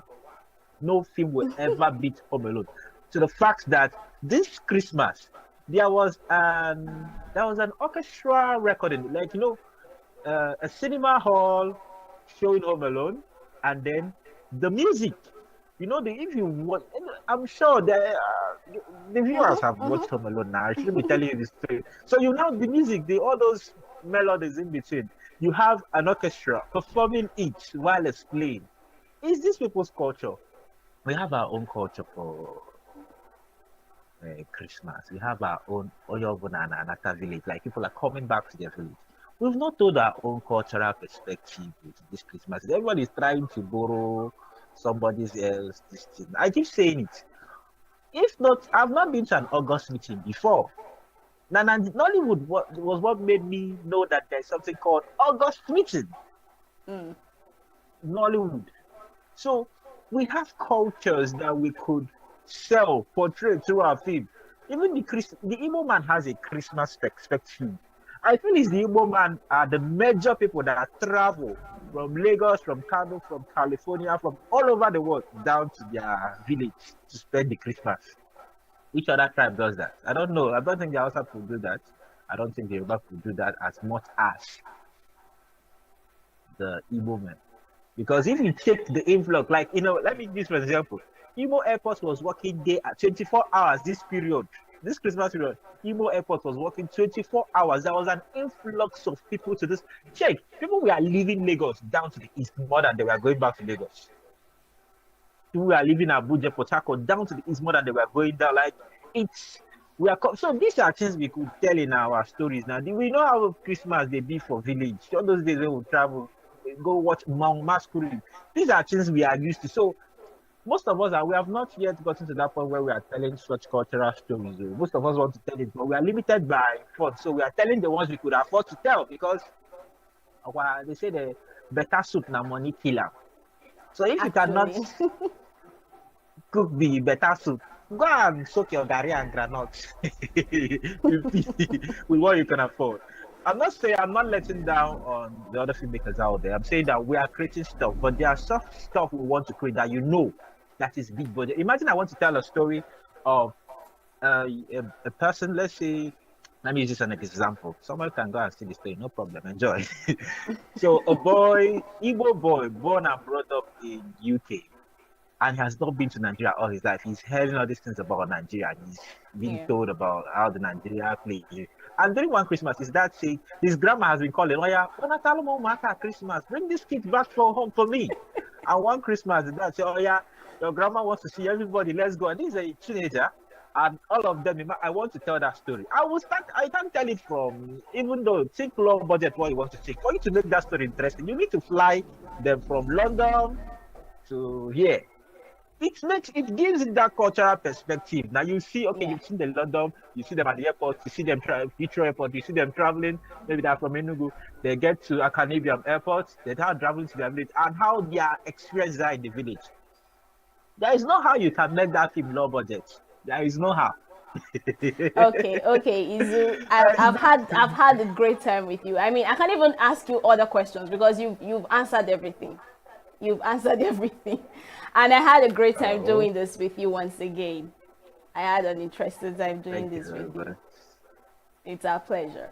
All right, the show has come to an end. Join us same time tomorrow for more interesting stories, other segments, and of course conversations like this that would interest and intrigue you to be glued to. Get plugged into the heartbeat of entertainment on The Hub, your ultimate show on e-vibes. From trending stories and social media drama to top charting music, must-watch movies and exciting moments from the world of arts, we've got it all. Join us for unmissable conversations with your favorite entertainment personalities, plus fun segments every week. So I should try harder. So Okay, I don't know that one. Outfit of the day. Oh, I don't do that. That's some Gen Z stuff. Oh, now you say it's a Gen Z stuff. It's everything you love about entertainment, served fresh every week at 1 p.m. with weekend repeats just in case you missed it. The Hubs on eVibes, where the vibes never stop. Only on Signature TV. This is Ugo Doris here. No, I mean, like, with your makeup and all, you played most times queen character and all, which you look pretty on. But I'm like, camera is not doing justice to your beautiful self. So I think you look very pretty in person. Thank you. Thank you so much. Thank you so much for coming. So how has it been for you in the Nollywood industry? Can you share us your journey, how you started, your first audition and all? Yeah. Every journey begins with a step. So when I started, it was just like a joke. I was just in my house then. A lady called me. She came to my house. And she was like, this is Nollywood, and people like you do scale through in this business. I was like, no, my husband will not let me. She now said, don't worry, I will help you talk to your husband. At least whenever there is audition or anything, he will allow you to come out. I said, okay. We went together, you know, to go and tell my husband. He said, maybe we should go. We left. You know, I first of all joined Ebonyi State drama show. Okay. So I think I did like 3 episodes with them before I finally joined Nollywood. That was around 2003. Yeah, we'll be sure to have a role. They will definitely give me a role. Sometimes we'll be at audition ground. The director will call me out. Look at this woman. She has a camera face. She does. Her color is okay. Camera will always capture her wherever she is. I'll be blushing. People will be like, hey, camera face, you know, that kind of a thing. Yeah. So, so after that, any movie that comes to Ebonyi, I would do. Anyone. Then my husband wouldn't let me come outside Ebonyi to go out and did it. You know, a married woman, I doesn't have a say on my own. I cannot let myself go. I'm under somebody. So we're doing it till 2012. When I said, no, let me showcase my talent now. That was when I now came out, was shooting back to back. In fact, I did a movie with Sam Loco. He played my husband then, you know, Mr. Ibu, that time. Before I now came out and started playing with them again. So it has not been easy. It has not been easy. You know, it takes patience, perseverance. And then if you don't have patience, you won't be able to do it. You'll be like, is this what I will be doing? How will I continue waiting till I'll be able to start making money? No, I need to go. You just have to calm down. If you really know why you are there, you will calm down. Give your time. Give everything, because this job is jealous. You cannot combine it with any other thing. Really? Yeah. Like, as you work here, you cannot do a movie. Because there will be a time they will need you. It's not easy. I agree with you. Be where you are. All right. So I don't know, was there ever a point whereby they tend to give you just one particular role to keep playing? And I will speak for myself that I tend to most times see you play a role of a queen, which you do very great on. I don't know if maybe it's because of your physique and maybe the aura and all. So was there ever a time you feel like, no, I'm not doing this anymore, I need to try other role? Exactly. Okay. There was a time I said, no, I can't play a queen role again. I beg you, should let me be. Be giving me village woman. Somebody was like, do you look like a village woman? Is it the one who will give you and start, you know, bringing down your color and all that? Yeah. You know, it's not easy.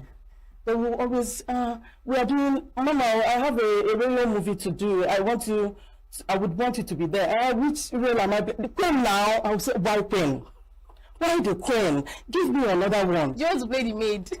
No, at least another woman in the village. Another woman in the village. At a time, you know, I always cry in my movie sometimes. As in, every little thing, I will start crying. They will be making me cry, making me run for my children, fight for my children, my husband, or any other thing. At a time, I was like, please, you should give me the one I will make somebody to cry. I am tired of crying. Can't you people pity me? Sometimes I will fight. There was this movie I did with one woman. They said the woman would beat me or that she would push me to the ground. I was like, my children will laugh at me. My children will say, Mommy, how can you allow your fellow woman to push you? I will not fall like that, D. Please, just allow me to fall my own way. Director now said, okay, because if this woman should push me down, my children will not,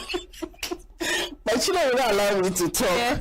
If I do anything, they will say, Mommy, your fellow woman beat you the other day in a movie. You couldn't even fight back. They wouldn't understand that was how the script said it should be. They would think it's your thing. No, you just have to follow the script. So that's it. Absolutely. So do you feel more in control of your career choices today than before? I know someone made you to go into Nollywood. So do you feel like, okay, I made the right choice? No, I would have done this. I made the right choice. Okay. I like where I am today. In fact, I love this job. Yes. But you said it's very, jealous and all. Yes, like I'm a civil servant. I'm sorry to say this. I don't know who's listening. No, it's okay. I am a civil servant.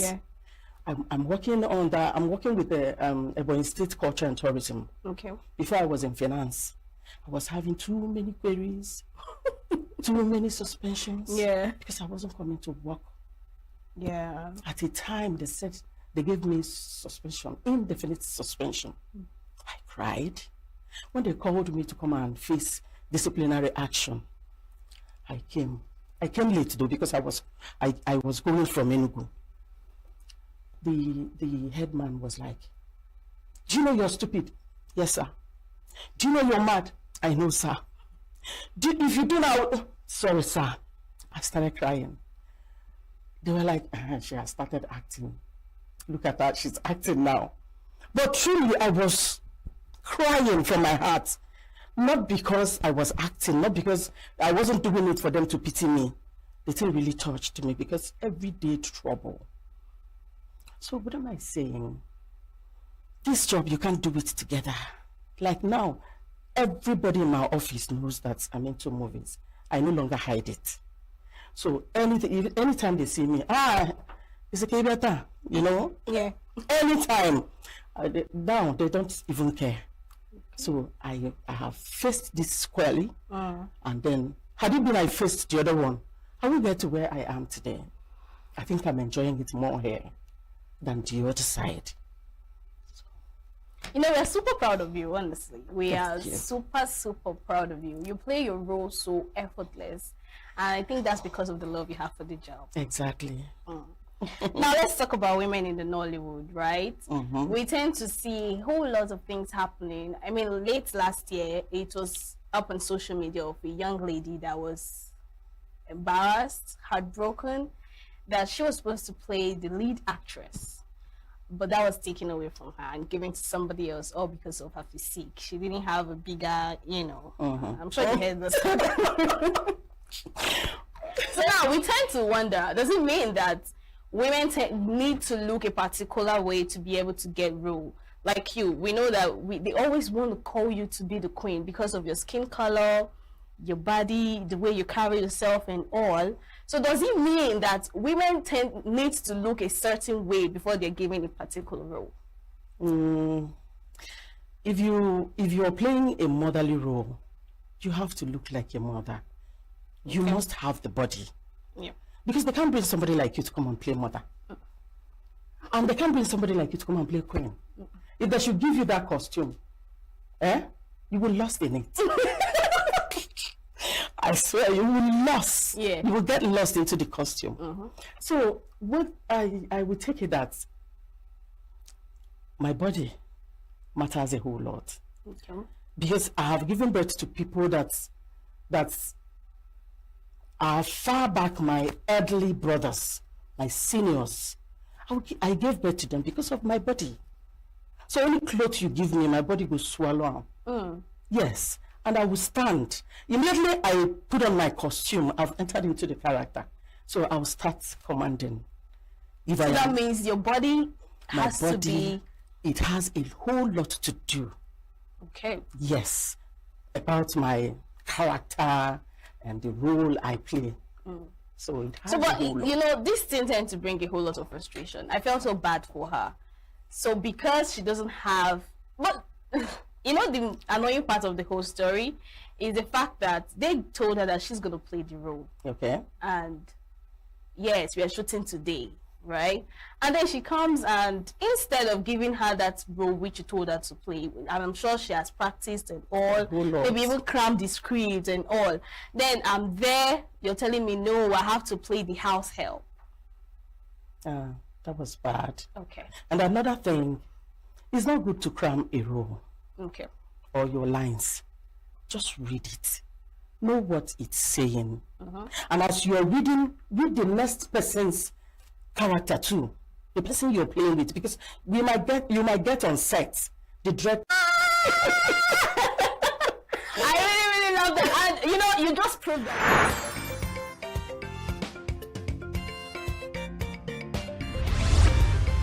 Signaturetv, news in your pocket.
Well, roadside street vending and patronage has become a significant part of the Nigerian culture, especially with popular food choices like the suya, which is the grilled meat, and the abacha, which is the African salad or tapioca, and down to the roasted corn.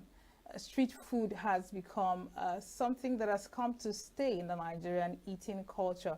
However, the big question still remains, do these choice food and, of course, street food, do they have significant public health adverse effects on the Nigerian people? Well, I am Chigiche Agorom, and this is Inside Health. But first up, we'll go over to our background report to see what we have on street food in Nigeria. Across Africa, roadside food vendors serve as a convenient and affordable option for millions of people, providing quick meals to students, workers, and travelers alike. In Nigeria, a bustling street food culture exists in nearly every urban and rural area.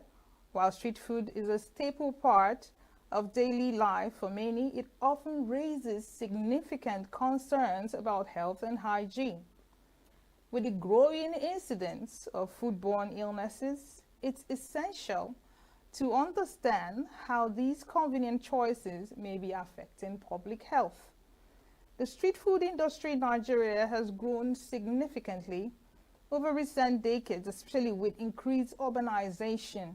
Many Nigerians rely on these vendors due to low costs, accessibility, and the unique flavors they offer. Foods such as suya, spice, grilled meat, akara, bean fritters, roasted corn, and jollof rice are popular. However, these vendors often operate without formal regulation or oversight, presenting a considerable risk of contamination. A recent report showed that 70% of Nigerians consume street food weekly, a statistic that indicates its prevalence but also hints at popular public health implications. Several studies have linked street food consumption to foodborne diseases. A study conducted in Lagos revealed that 48% of street food samples were contaminated with bacteria such as E. coli and Salmonella, bacteria commonly associated with gastrointestinal diseases. The health risks tied to these foods are diverse, ranging from mild stomach discomfort to severe cases of food poisoning, and even long-term complications. This contamination often results from a lack of adequate hygiene measures, including improper storage, handling, and cooking, as well as inadequate access to clean water for washing utensils and ingredients. Poor sanitation practices at street food stalls are often exacerbated by environmental factors. Well, in many cases, vendors operate on busy streets or crowded markets where dust, pollution, and flies are common. In Nigeria, studies show that bacterial contamination in street food, of course, is higher in heavy trafficked areas, suggesting that environmental exposure can further increase health risks. For many vendors, maintaining high food safety standards is financially challenging. Most vendors operate on slim profit margins, making it difficult to invest in sanitary facilities, refrigeration, or quality ingredients. Additionally, as the sector is largely informal, vendors rarely receive any formal training on food hygiene or proper storage techniques, often relying on personal knowledge or observing other vendors. According to the Nigerian Institute of Medical Research, nearly 65% of street vendors in Lagos are unaware of the basic health implications of food contamination. While foodborne illnesses are of immediate concerns, frequent consumption of street food can have long-term consequences on health. Many of these foods are high in trans fats, sodium, sugars, contributing to the rise in cases of lifestyle diseases such as obesity, hypertension, and diabetes in Nigeria. According to a report by the Nigerian Heart Foundation, 1 in 5 Nigerians suffer from hypertension, with diet cited as a significant factor. Regularly consuming high-calorie, low-nutrient foods can strain the body over time, increasing the risk of chronic diseases and reducing life expectancy. Efforts to introduce health and safety standards often face pushbacks due to significant number of people who rely on street food for their livelihoods.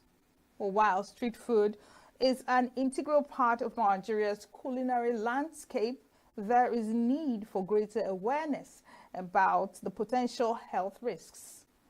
The unregulated nature of street food can, of course, vandalize and they cause problems with public health.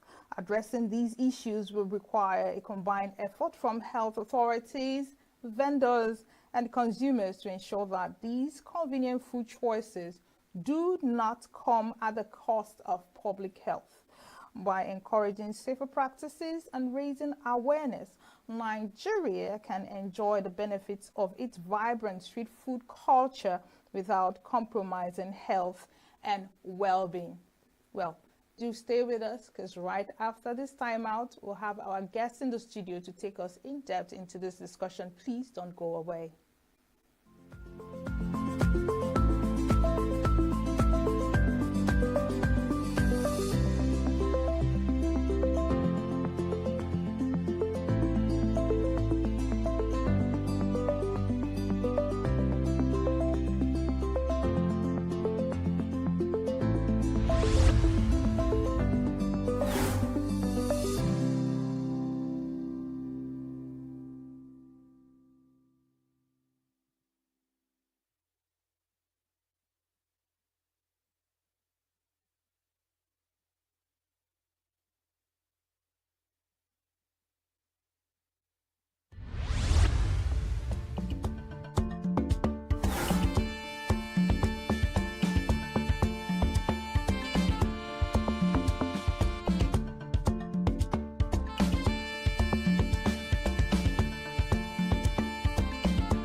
Well, this is still Inside Health with Chigichi Agoroma. If you're just joining us, welcome. And we are continuing our conversation on how street food can actually be harmful to your health. And we have someone in the studio to take us through this discussion. He is Dr. Chijoke Oliver Nwodo. He is a nursing practitioner and also a lecturer. Good afternoon, doctor.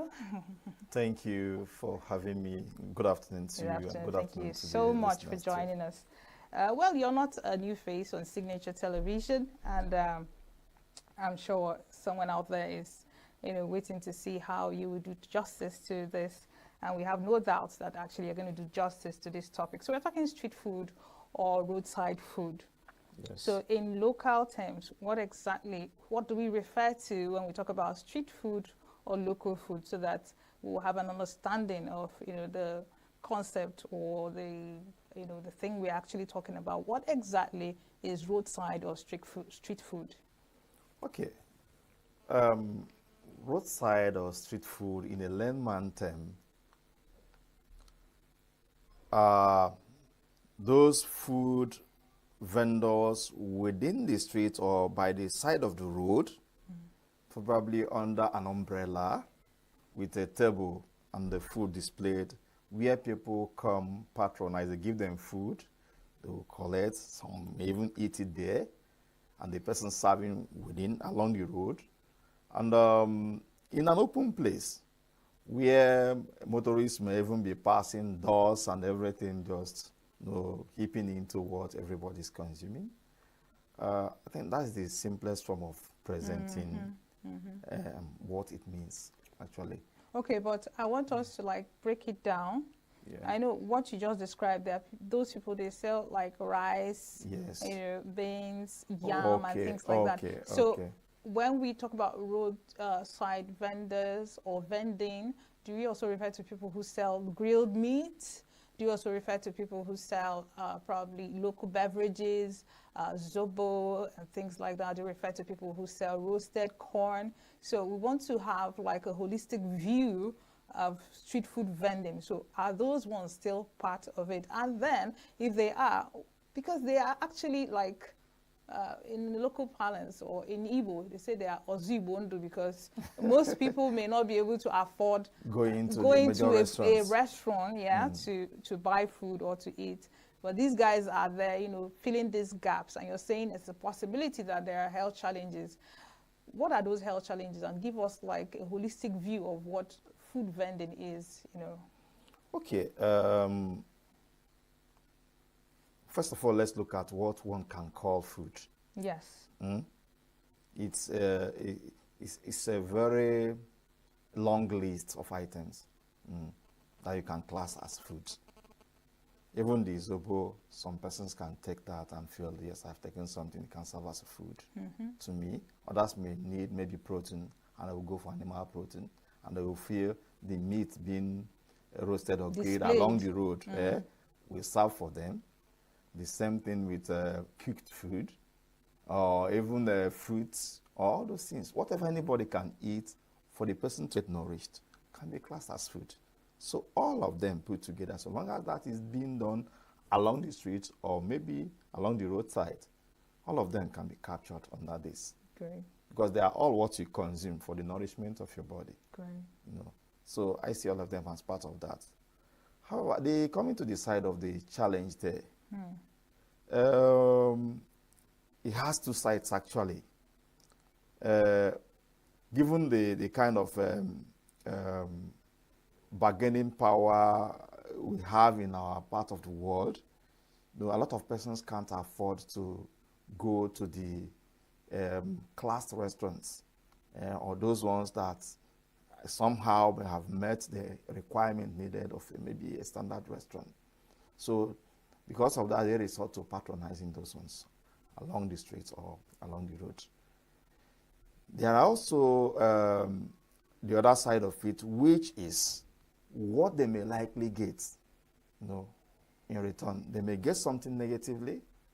The positive thing is using small amount of money possible to get something to eat.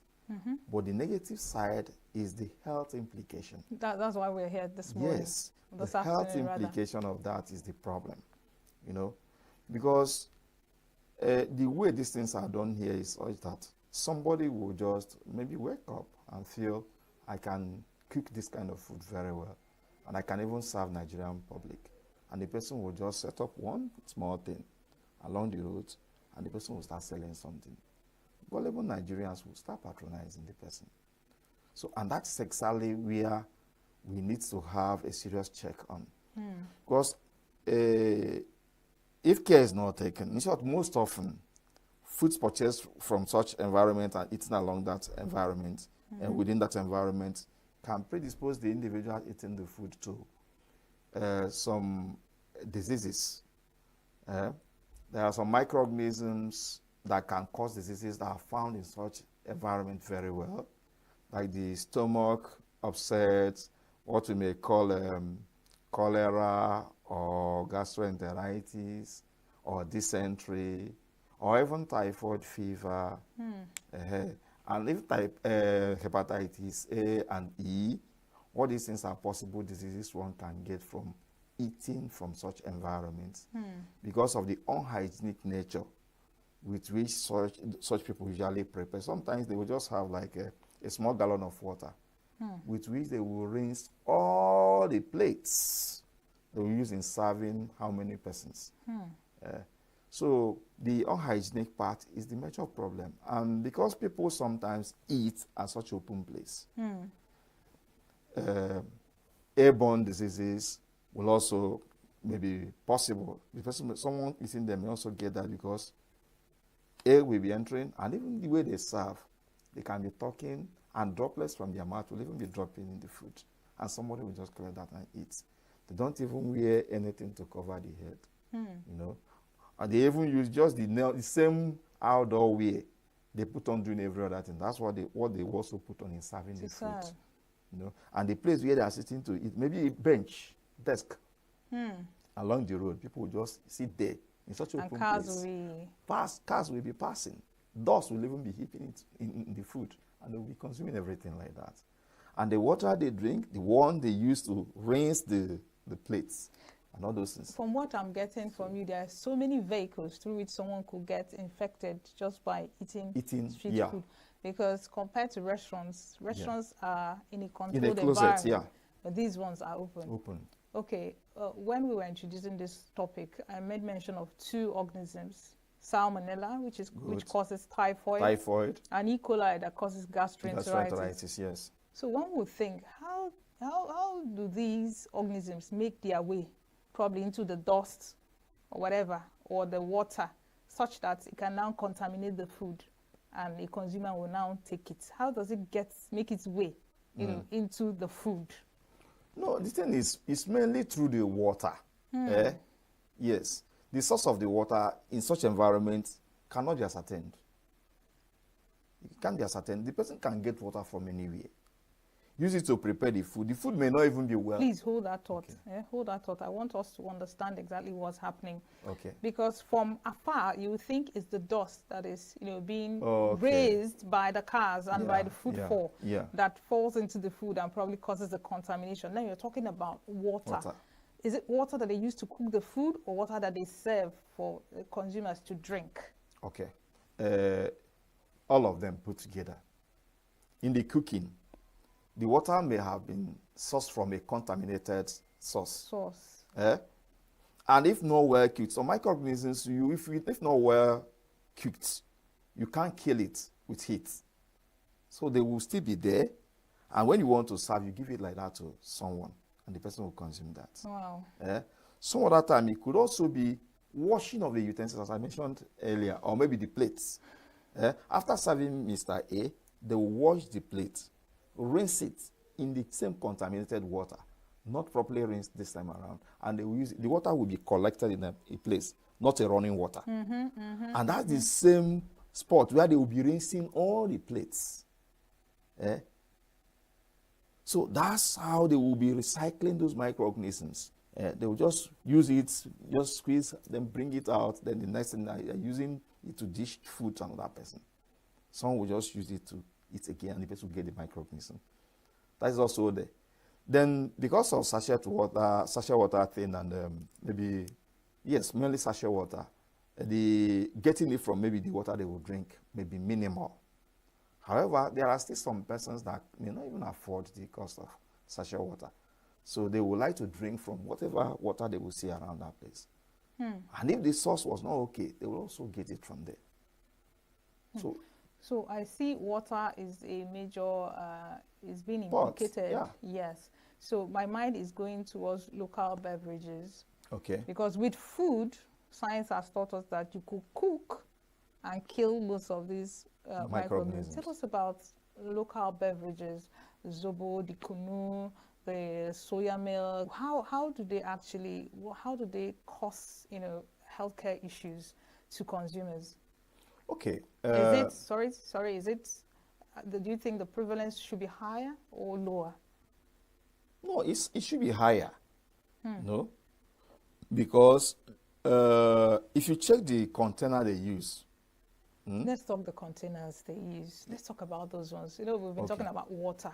Okay, water. I think you just hit the nail on the head, because you could be walking on the street and you see collectors collecting these plastic containers, and you wonder what really do they do with them, and if they actually recycle them, do they recycle them properly before they put all these local beverages inside it? Yes. So aside water, tell us about the containers and the Okay, that's why I mentioned the containers. Yes. Because the containers is number one. Most often, the problem I usually have with all those drinks they usually make locally is the container. They will just get containers from maybe waste. The highest they can do is to just rinse it and wash off maybe the dirt one can see. And then the water they're using to rinse, you're not even sure. You're not even sure. No, most of them, water that is contaminated, they will use it to rinse. And that's the highest thing they will do. They will just pour the drink into it. Use the same cover someone else used when the person drank that to Who cover could have been it. a patient of tuberculosis? Or anybody. Or even you can use something like hepatitis B virus can even come. Someone can prepare from saliva. Are you serious? Yes, yeah, it can still stay.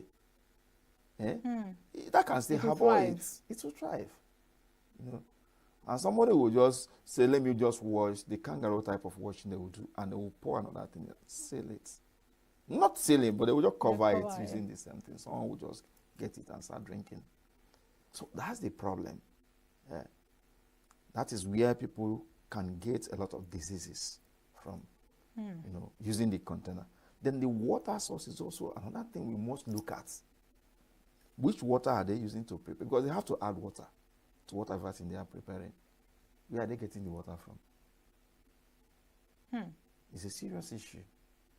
No one actually checks where is the water coming from. The source. Nobody, how did they hungry man, hungry man doesn't have time to ask those questions. How did they prepare this thing? The next thing is that you just get it, drop money. Someone actually said if you see where the food served in public, where it is prepared, you lose your appetite. That is it. All right, so many things have been implicated, or at least a couple of things. Yeah. You've implicated water, you've implicated containers. Let's talk about grilled meats. Good. Exposed grilled meat, especially on the road, cars are passing. Oh no, I don't like this. And drop it. The other person will come pick it up and buy it. Good. What's your take on that? That's also another source. In short, there was one finding like that I read about. A study. A study I read about. They just took sample of. They will just use people's palm. Yeah, they will just take plate it on a hair. Then after like how many? After culturing for a while, they checked and see that a lot of microorganisms are contained in our palms. Just on your palms. Yes. And and the temperature has gone down such that it can't kill the microorganism as it gets trapped to that. Yes. Yeah. So as you pick it, we'll also eat it directly like that. Okay, but you know what they say that microorganisms can sometimes be territorial, meaning that there's normal flora. Yeah. So it's expected that probably the organisms that get on the food items because of touch is normal flora. So when you eat it, it doesn't have any effects as such. However, you know, growing up, what we knew as food poisoning is probably when somebody puts arsenic in somebody's food or rat poison in somebody's food. However, there's something in medicine called food poisoning. Tell us about that, and how can street food actually contribute to someone having food poisoning? Okay, when we say food poison to the lay people, please don't think it's one poison that someone from the village has poured into someone's food. No, that's the misconception out there, which we have to correct. Yes. When we talk of food poisoning, we are talking of certain microorganism harmful to your body, you know, growing to certain quantity that will be injurious to your body in that particular thing you consume. Okay. Okay. So that when you consume it, that microorganism will harm your system. That is food poisoning in a layman term. What are some of the symptoms? So if someone is having such symptoms, they'll be like, oh, I probably ate something that is contaminated. What are the telltale signs? It usually starts with the gastrointestinal system. That is the stomach. The stomach. What we know then as the a intestines, stomach. yes. You eat something now, and after like say 4 to 6 hours going forward, you start having stomach pain. So they have very short incubation yes. period? Yeah. Some of them can be very short. Some of them can last for a longer period of time, depending on which one. But it starts with giving you some stomach problem issues. You start having like pain, inside your stomach. Sounds, start getting some boil sounds, unusual. And the next thing, stooling may start. You go to the toilet. If it's a case of dysentery, you may not be purging, but you'll be frequently going to the toilet because this thing will be attacking the lining of your gastrointestinal system, causing inflammation within the area, and you start having all those signs. Others may even get to the stage where somebody will start vomiting, depending on the extent of inflammation. Is this self-limiting, or the person has to get to the hospital? Yeah, the extent of inversion determines the level at which this will manifest. If the thing was high and you just notice it, once it becomes so unusual, the best is to get to the healthcare providers that will handle you immediately, know exactly what is your problem, and treat you appropriately. Than staying back at home and thinking it's something I can overcome. And usually, another thing that will tell you where it is coming from is what did I eat? Where did I eat those things? That will tell you that, oh, it must be coming from this thing I ate. If it came from such areas we have been talking of, maybe roadside, patronized roadside people, that's the first thing you suspect before any other thing. It happened to me sometime in the past. I just saw, that was a roasted plantain. Were you in Port Harcourt? No, not in Port Harcourt. Not in ENUGU. In ENUGU. I just roasted plantain. And it's very common. Beans and roasted. I bought the roasted plantain, but I saw that they have beans also. I felt, okay, let me add protein to it. Yeah. Adding the protein and oil bean. There was a way they mixed that in. I ate.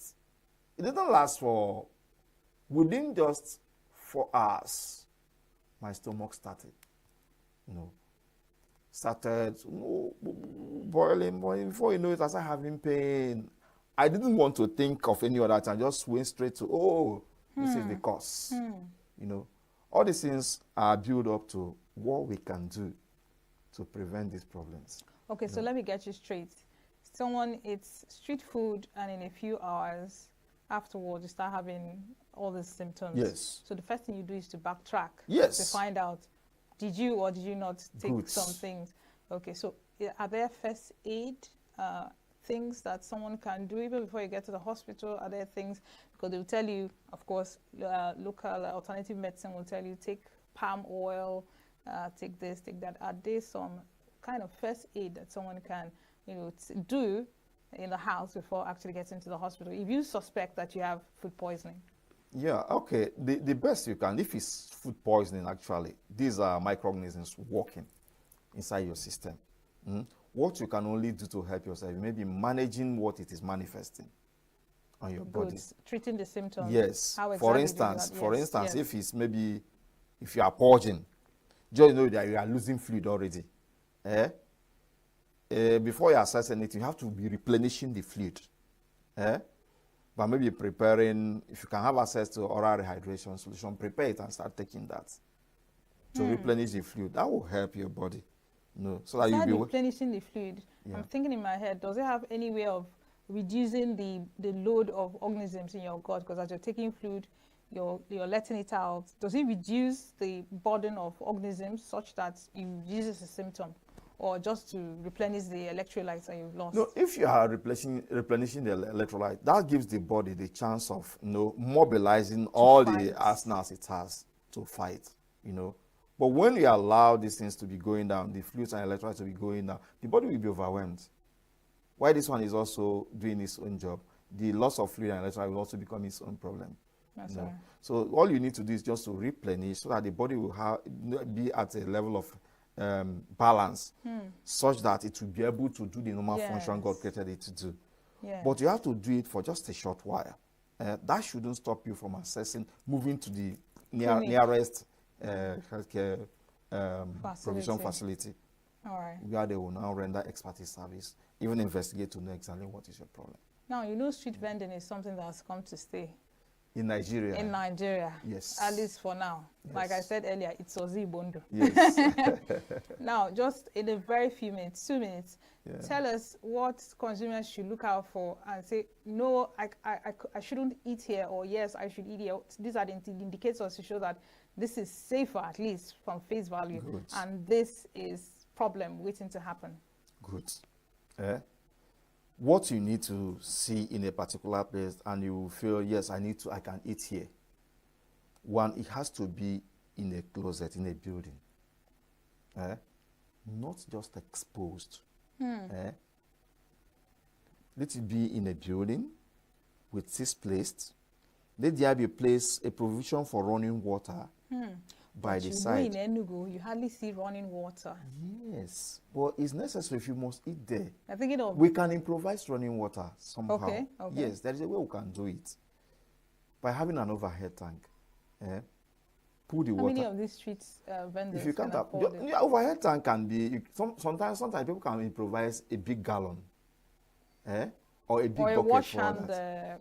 unit. Yes. During COVID-19, you saw all sorts of such improvise. I think it's called Veronica buckets. Have it. Pour the water out there. Then let there be a running water. So if somebody is washing hands, for instance, then it will be under the running water. If you are rinsing your plates, let it be under the running water and not in a collected water.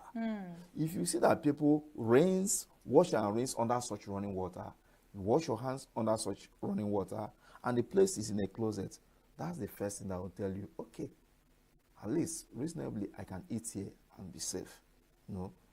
Then the environment, where that thing is another thing.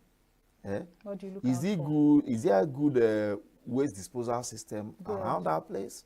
Is sewage collecting around that place, or maybe anything? Or just on top of the gutters? On top of the gutters, all those things. We have to look at that environment too, where it is. Then after assessing the environment, how close is it to the road? It has to be a bit distant from the road, so that dust that usually come up when motorists pass would not settle on the food you want to eat. That's another thing you have to look at. All right. Before we look at who should be involved in regulatory and oversight functions, because I know abroad there are people who go around and check on restaurants, regulate them. We don't have such things in Nigeria. I don't know. We have, but before we get there, calm down. Before we get there, let's talk about another staple, okpa. Good. Now, in ENUGU, yes. okpa is a staple. Yeah. It's another Ozibondo. Now, would you tell someone to desist entirely from eating okpa because of all this we have mentioned? What you have to do about okpa, reasonably, that one is covered. It's covered. Now, okay. Yeah. And from the heat, of cooking it, they will just put it directly into that maybe waterproof or something they used to carry. Yes, nylon bags. Nylon bags, and it's covered. As you are buying it, my advice is this: don't tell them to cut. Buy it like that. Be the one to cut and eat. Using the knife you have washed thoroughly, by yourself. Use it to cut and eat. It will be safe for you, you know. But when you want them to cut, the same knife that has been exposed to the air since morning, that's what the person will use to cut. At the cost of cutting, the person can even introduce microorganisms again doing that. So that's the part I want to tell members of the public to be wary of. Yes, have to be careful about that. You can afford to buy up without actually telling somebody to cut it for you. Yes. Then you go and consume it like that. Well, so we've talked about so many things that are implicated in public health issues associated with road food or street food. Yeah. And then we've talked about food poisoning. But there are other foodborne infections that could come from. Could you tell us some of those foodborne infections? Because it's not just food poisoning. There are other foodborne infections. I know about typhoid. Yeah, typhoid is there from salmonella. What are the others that could be implicated so that the public will be wary of them? Typhoid is there. The cholera or diarrhea of 18 is also there. You know, cholera outbreak happened recently, you know, and that's exactly the first thing you have to suspect as the chief source. Once you start having stomach issues, then you should suspect cholera? No, not I'm talking of what you can get. Okay. From that. Okay. Other possible things you can get. You can get cholera. Typhoid is also there. I've mentioned hepatitis A and E, which you can get from eating carelessly like that. And many other ones like that. Or we can break it down for the stomach. We can break it down to gastroenteritis, dysentery. No, I don't want us to be that technical. Okay. I want someone listening to us to know, okay, I'm having this kind of symptom. Okay. It should be this, and this is what I need to do. Yeah. Right? So my question to you would be, someone takes food that is contaminated and it's either cholera or food poisoning. How will someone know the difference? Okay, it's cholera. Oh, okay, it's food poisoning based on what I'm feeling and what I'm seeing. What will be the difference? Okay. The manifestation is exactly what will tell you. Okay.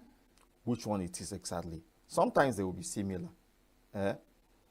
But just know that the extent at which that manifests, within a very short period of time, tells you whether this thing is actually poisoning, or whether it is just I got some level of microorganism that is already attacking my body system from what I ate. When you trace it back to something you ate, you'll be able to say, okay, for instance, from stomach pain, the next thing that you just feel like going to toilet in a short while, maybe when you check by it hasn't been long, your system is such that you do that like once in a day. You have done that. This one is coming again within a short while again. And maybe when you go there, you start, when you check your stool, you see some colors that are so unusual. What kind of colors? Sometimes it may change, become more reddish than the possibility that there's blood in it? Yes, there's blood, possibly. Blood may be there sometimes. Depending on where the site where the blood is coming from, that will determine the color. Or it may change darkish if it's coming from far. Or if it's coming from very close to the anus, it will be a bit reddish in color. That will tell you. Sometimes you be stooling out, you will see something like fat. You'll be stooling out that. If it is a case of diarrhea, so it will just be purging. Watery stool. Watery stool, you go there, it will be like as you just opened tap, you just pour it like that. With warm, foul smell like that, very unusual, Then when you start saying things like this, just know, trace it back to, if there was anything you ate you were not sure of, especially if it was from such sources we have been mentioning, just know that this could be a case of infection from what I have consumed, or maybe food poisoning, depending on the extent. So the extent is what I can say is where the difference lies between food poisoning and maybe other signs you may get from eating contaminated food. All right. There are some people, once they have issues with their stomach, upset of any kind or stooling, It's Flagyl and Septrin. I mean, it's all over the place. Okay, What's your Flagyl. take on antimicrobial consumption when it comes to maybe food poisoning? Okay, you know, antimicrobial consumption, I wouldn't like to go straight to prescribing a particular one for anybody, because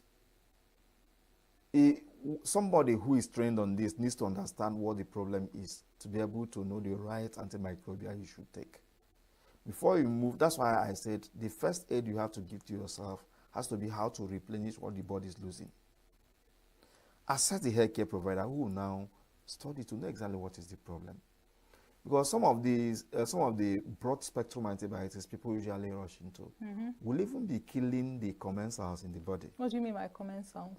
Those good microorganisms in the system that help the system, they benefit from the system, but also help the system to protect itself against invaders. You know, those ones are there. When you start taking some broad spectrum antibiotics, they will go there and start killing everything they see. You know, including those ones that the body needs. You know, and when those things are killed by what you consume, you start having problems by killing those things that are protective to that particular you've environment. Disrupted the balance. Yeah, the balance. That's why it's not advised for people to just rush into any drug. You know, they feel it's okay. It's best for you to assess a healthcare provider trained on this, for the person to understand what your problem is and give you the right prescription. I get you. All right, you know, we have mentioned several food items or food choices. There's still another one that I want us to talk about before we go, and that is the abacha. The abacha. The African salad. Salad. Is another staple. That one is another thing altogether. And you notice that it's not cooked at all. At all. It's not cooked at all. At all. Yet, you know, just tell us, what do you think and what should people look out for while taking abacha? Because the truth is, you can't stop people entirely from taking abacha. From taking all these things. No. What can they do to better protect themselves when they go to take these things? In the case of abacha, there was a day we were discussing this, and we said the only safety net there is microwave before eating. Where would you find microwave on the streets? That is the thing. So it is not actually. And you know the funny thing, once you microwave, you lose the taste. That's the thing. That's the problem, because of the way it is prepared. If you are foreign to the environment where people consume it, those people that have been living in that environment and they have been consuming it may have sensitized their body to build an antibody with which the body copes. Plain with English. Any... Plain English. What's antibody? Okay. What is antibody? Okay, you are talking of something the body builds. Armies the body builds to fight any microorganism that wants to attack the body. This things come with time. When the body is exposed to a particular one called antigen now, maybe from the abacha now, anybody who consumes it for the first time, the body will be sensitized by the kind of microorganisms usually found in abacha. And that will sensitize the body to build a typical army that can fight such microorganisms. And when the person consumes it over time, such army will be strong. And whenever they eat abacha, definitely abacha will not harm them because the armies are already built completely in the body.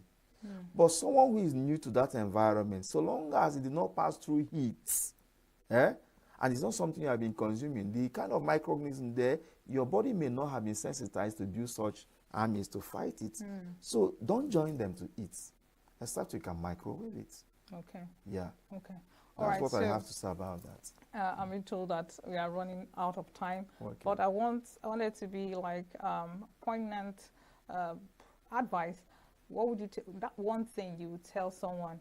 This is what you need. I know you've mentioned it earlier, but that one thing you advise someone to look out for when they're, because we can't stop this. And trying to say don't eat street food, it's fallacy, right? What's the one thing, that low-hanging fruits that they can hold on to whenever they are going to? They will look at it and say, no, this is a red flag.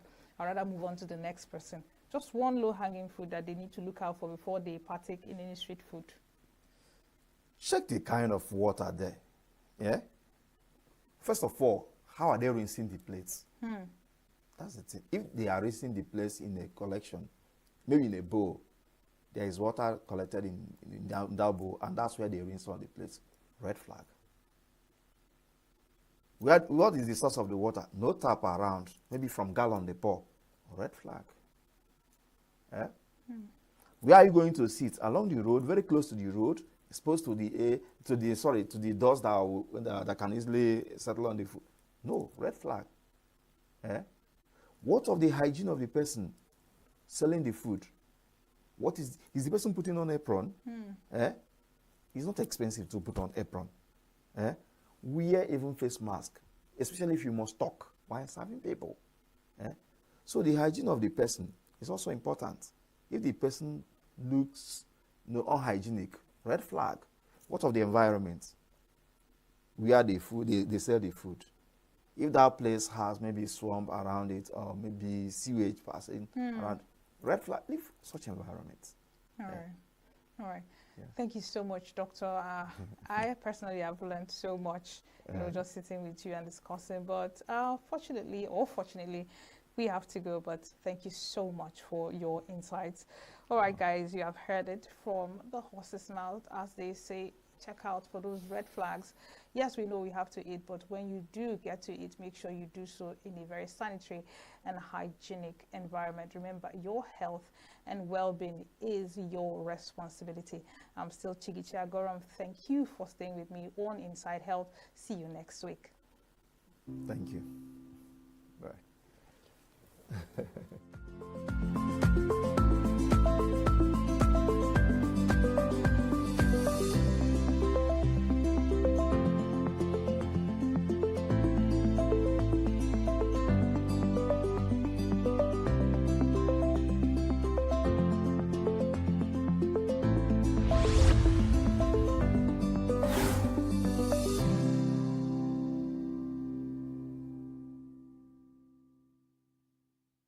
We come from a place of values, a place where hard work and discipline is taught early. We were taught that excellence is intentional so that we stand firm, build and do our work well, rooted in the knowledge of our origins and the strength of our people. Our stories are shaped by resilience, our paths are built on consistency. From the hands that create with precision, skills live here, creativity thrives here, excellence is practiced here, where every detail matters. We tell our stories with clarity and share our truths with confidence. We build influence with intention. Our voices reflect who we are and carry our identity. We build a strong foundation in the dignity of honest work, pride in showing up every day, strength in consistency, respect for the process, and strong value in our efforts. This is who we are. Rooted in service to humanity, guided by compassion, driven by responsibility beyond self, committed to life and purposeful in every action we take. It is not just a conversation, it is representation, it is preparation, it is intention made visible. And it is history taking shape from the dream team. We can do it. February 14th, 2026. International Conference Center, ICC. This is bigger than one person. This is about all of us. You are invited.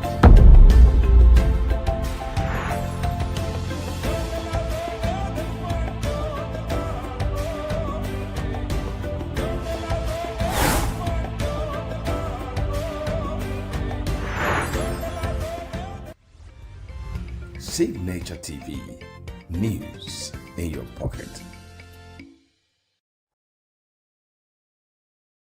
Every second, every minute, every day, news is breaking, events occur, and there are new developments. At Signaturetv, we follow these stories objectively, bringing all sides without bias, explaining the complex issues, breaking down the numbers, and investigating the issues behind the news. Anywhere and everywhere, near or far, wherever the news is, we will be there. Signaturetv, news in your pocket.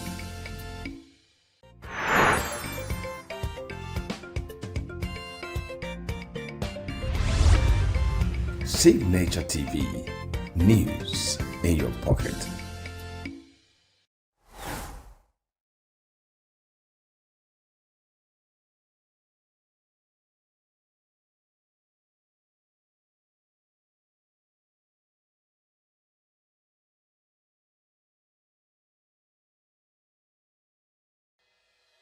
Health is more than a diagnosis. It's your lifestyle, your choices, and your future. Join us on Inside Health, your weekly deep dive into the stories, science, and solutions shaping your well-being. From expert interviews to real-life journeys of healing and hope, we cover it all. One of the complications of cancer management or treatment is they have some of them at one point in time, you see them having anemia. Okay, so you see them at times being transfused. But at the same time, you come in with a diet. Nutrition, mental health, innovations in medicine, fitness, and everyday wellness. Whether you're managing a condition, staying informed, or just living your best life, Inside Health is your trusted guide. I'm Signaturetv, and I'll be with you every week on Inside Health, only on Signaturetv.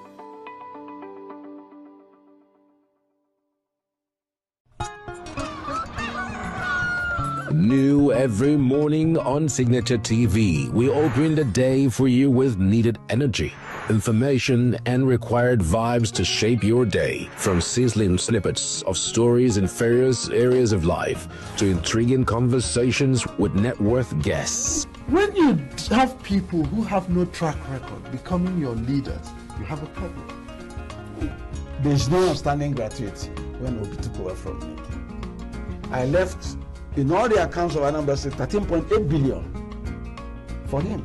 Your day cannot be complete without Signature Morning on weekdays and Signature New Day on weekends. There is no better way to start your day except Signature Morning and Signature New Day every day on Signature TV.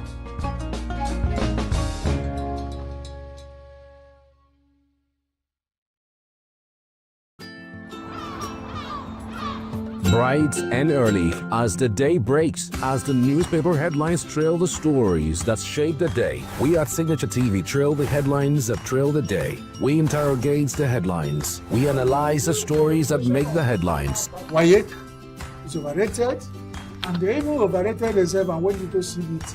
They are insensitive of some Nigerian children who have never had what they call CBT. With passion and emotion, we drive the conversation to change the narrative. Let nobody be deceived by Nigerian high level of performing in agriculture export. We are still where we are. Newspaper review on Signature TV every morning on Signature Morning weekdays and Signature New Day weekends. Newspaper review on Signature TV. We do not just review the headlines, we make the headlines relevant to our daily lives.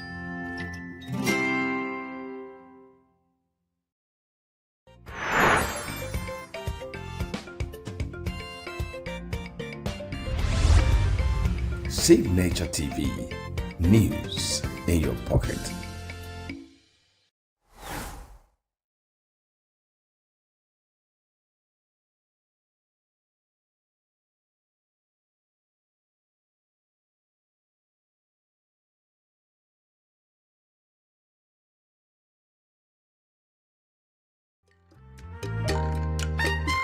The way we see the world shapes the way we change it.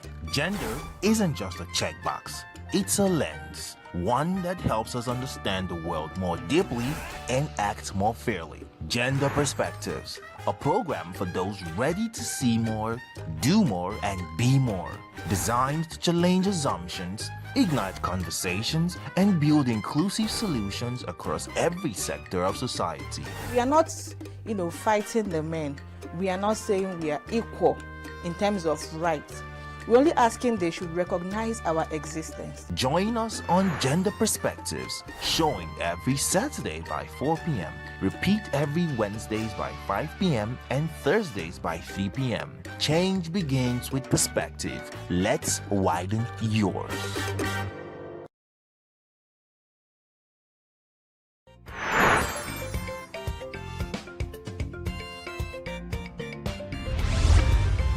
Signature TV, news in your pocket.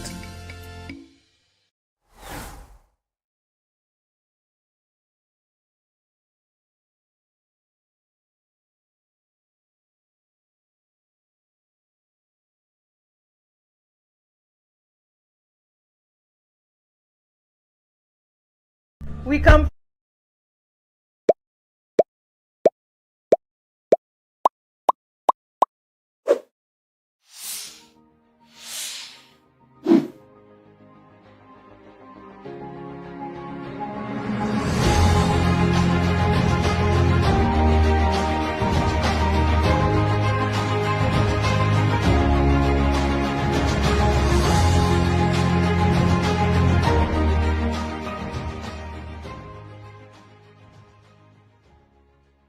Ladies and gentlemen, welcome to Development Discourse, where we ideate for Africa's development. My name is Patrick Okibo, founding partner at Next Year. Next Year is a multi-competency advisory firm that's focused on addressing complex development challenges in Africa.